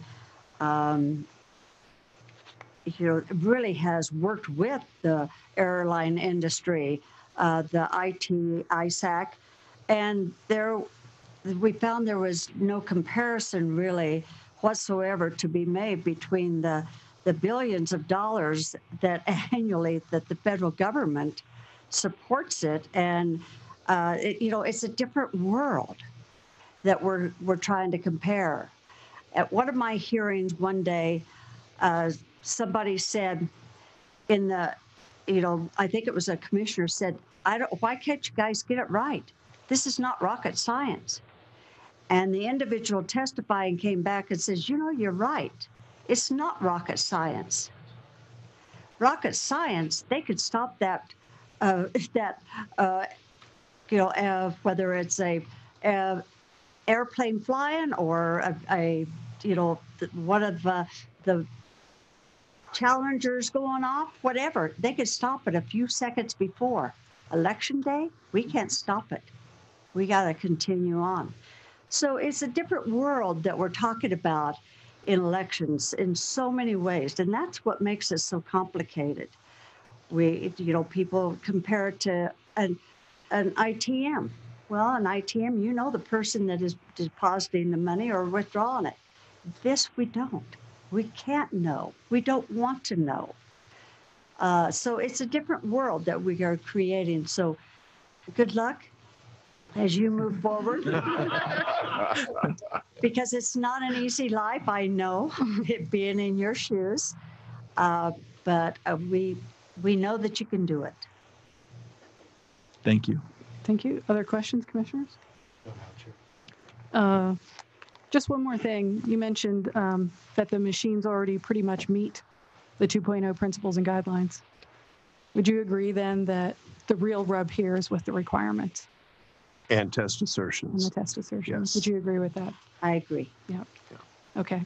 Thank you so much for your testimony today and for taking the time to let us know what your opinions are and your comments. And we look forward to continuing our relationship with the manufacturers. Thank you. Thank you. Thank you all. We'll now move to public commenters who signed in today. We have an EAC staff member, Natalie, who has a microphone. And so I will call on you individually. You have 5 minutes to make a statement, and Commissioner Hicks will be running his clock here. So I first call Harvey Branscombe from electionquality.com. Again, the green light is for you to speak. Yellow means you have 1 minute left, and the beep and red light means please stop. Thanks. Okay, I'm Harvey Branscombe. I'm the other person from Colorado here, besides Danetta. I think maybe there are others. Very pleased to be here. I'm a developer. I'm an election watcher. I watch in Colorado elections about 25 counties per election, and that's over a 3 or 4 week period.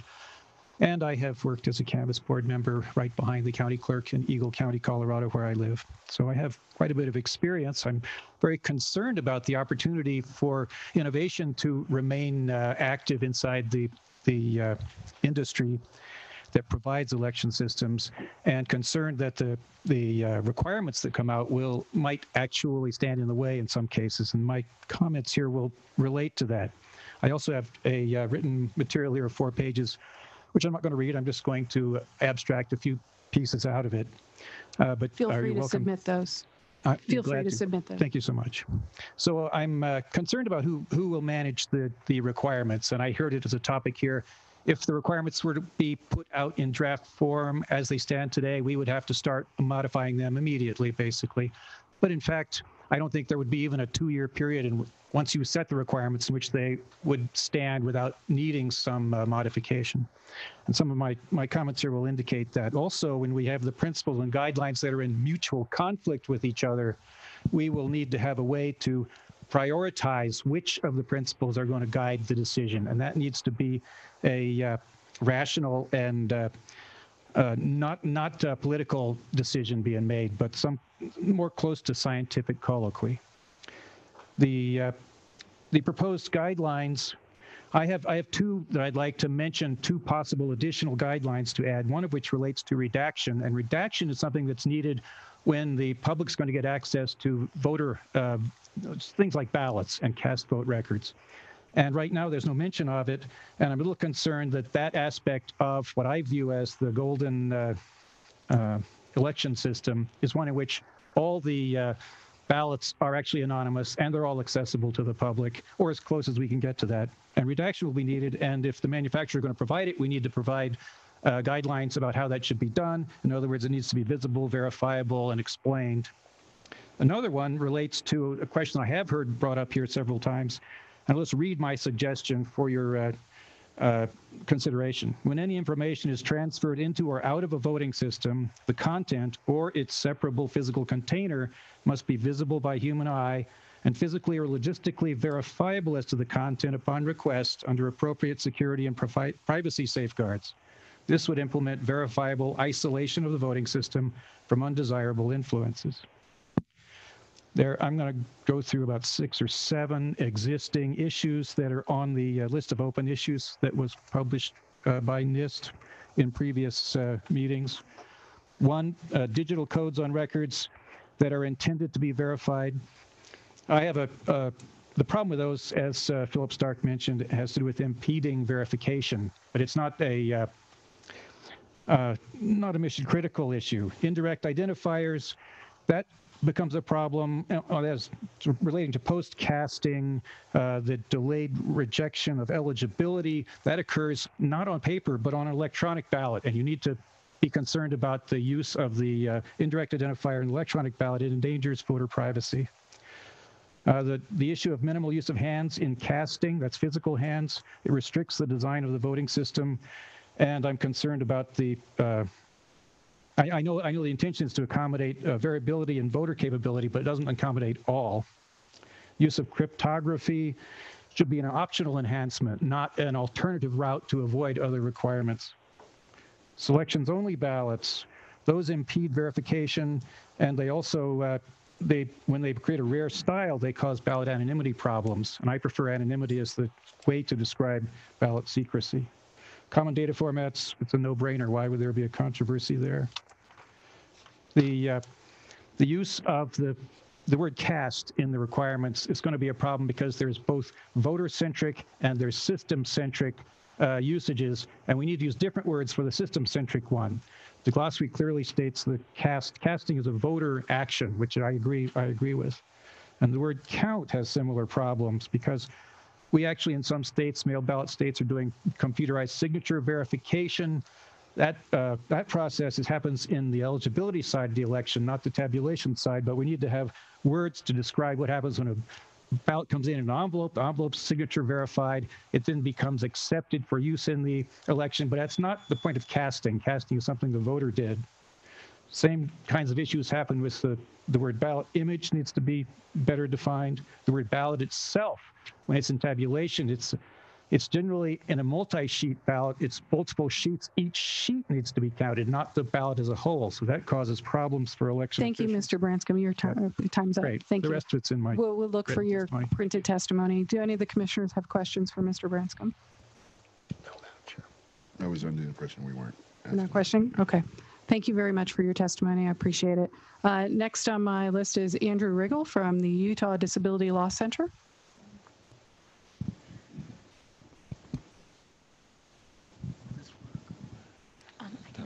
Okay, that would be great.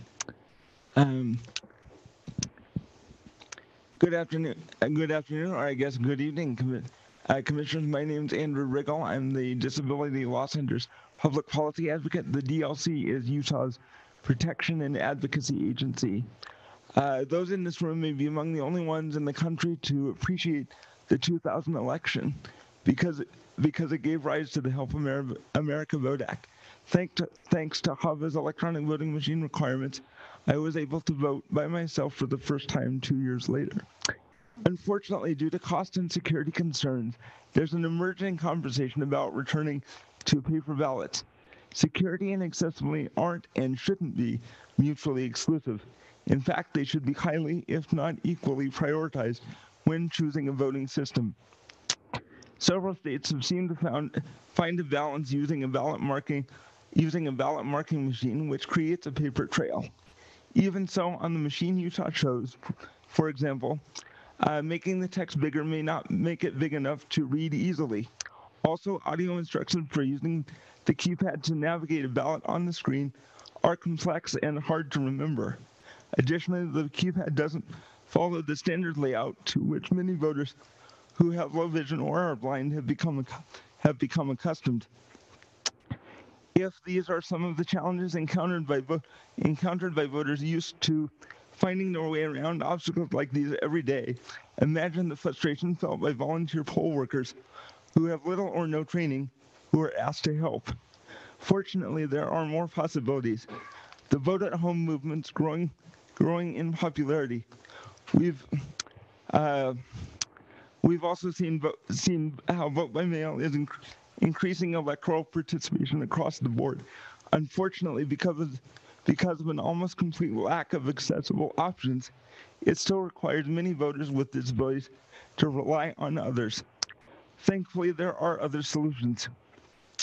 For instance, Votes enables any voter to cast a ballot using his or her tablet or smartphone.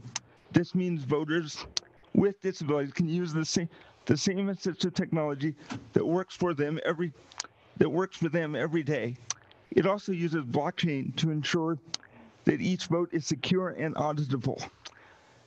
Such a system effectively meshes accessibility and security. Given this and other technological advances, we can and must have secure and accessible elections.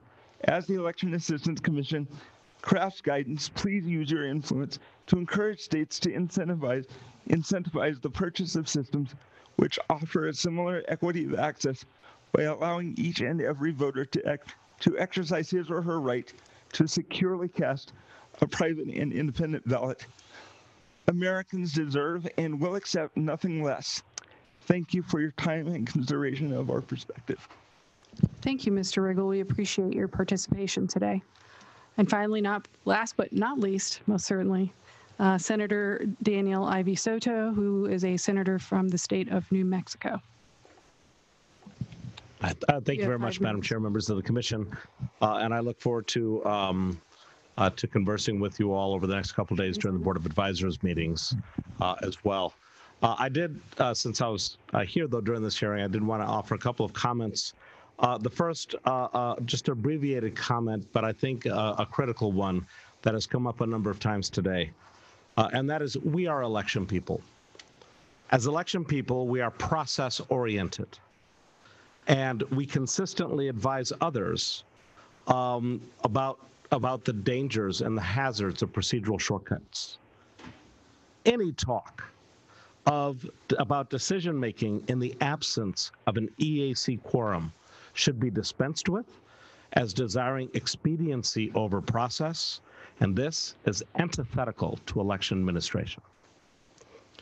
Second of all, as we speed towards the finalization of VVSG 2.0, one thing occurred to me the last time that I went through, this is after our meeting in Florida, and reread the proposed VVSGs, which is that, which seems to be a major deficiency. And that is that the VVSG 2.0 does not actually clearly and consistently use the term nor define ballot. What is a ballot? This such fundamental issue in elections is one that it's almost assumed in the VVSGs. And it is for me something that we need to actually address The although and particularly, by the way, when you look at Principle 7 and you look at the 4 guidelines under the Principle 7, the 4 guidelines under Principle 7 seem to contradict Principle 7 itself. So this is not an inconsequential matter. Is the ballot what the voter views? Is the ballot what the voter marks? Is the ballot that which is tabulated? Is the ballot all 3, or can those be dissected from each other? This hugely matters. And let me give you an example. One of the previous public commenters mentioned selection-only ballots. So this is where a voter makes elections using an electronic device and then gets something that only has the voter selections. Despite all of our diligence and best practices, every now and then there is a name left off a ballot. When we discover we need to fix it, and we try to fix it right away. How do we actually know which ballots didn't have the name presented to the voter if we don't have the name of every candidate on that which is auditable at the end? For me, but VVSG 2.0 should define clearly what is a ballot. That description should require that the ballot, 1, contain all of the choices placed before the voter, 2, be that instrument which is tabulated, and 3, either be memorialized as, or preferably be, the voter verified paper audit trail, which can be audited. Thank you very much. Thank you, Senator. We appreciate your comments and we'll take them into consideration. That ends the public hearing for today. Do I have a motion to end the public hearing? I move that we end the hearing. Second. Public hearing is terminated. Thank you.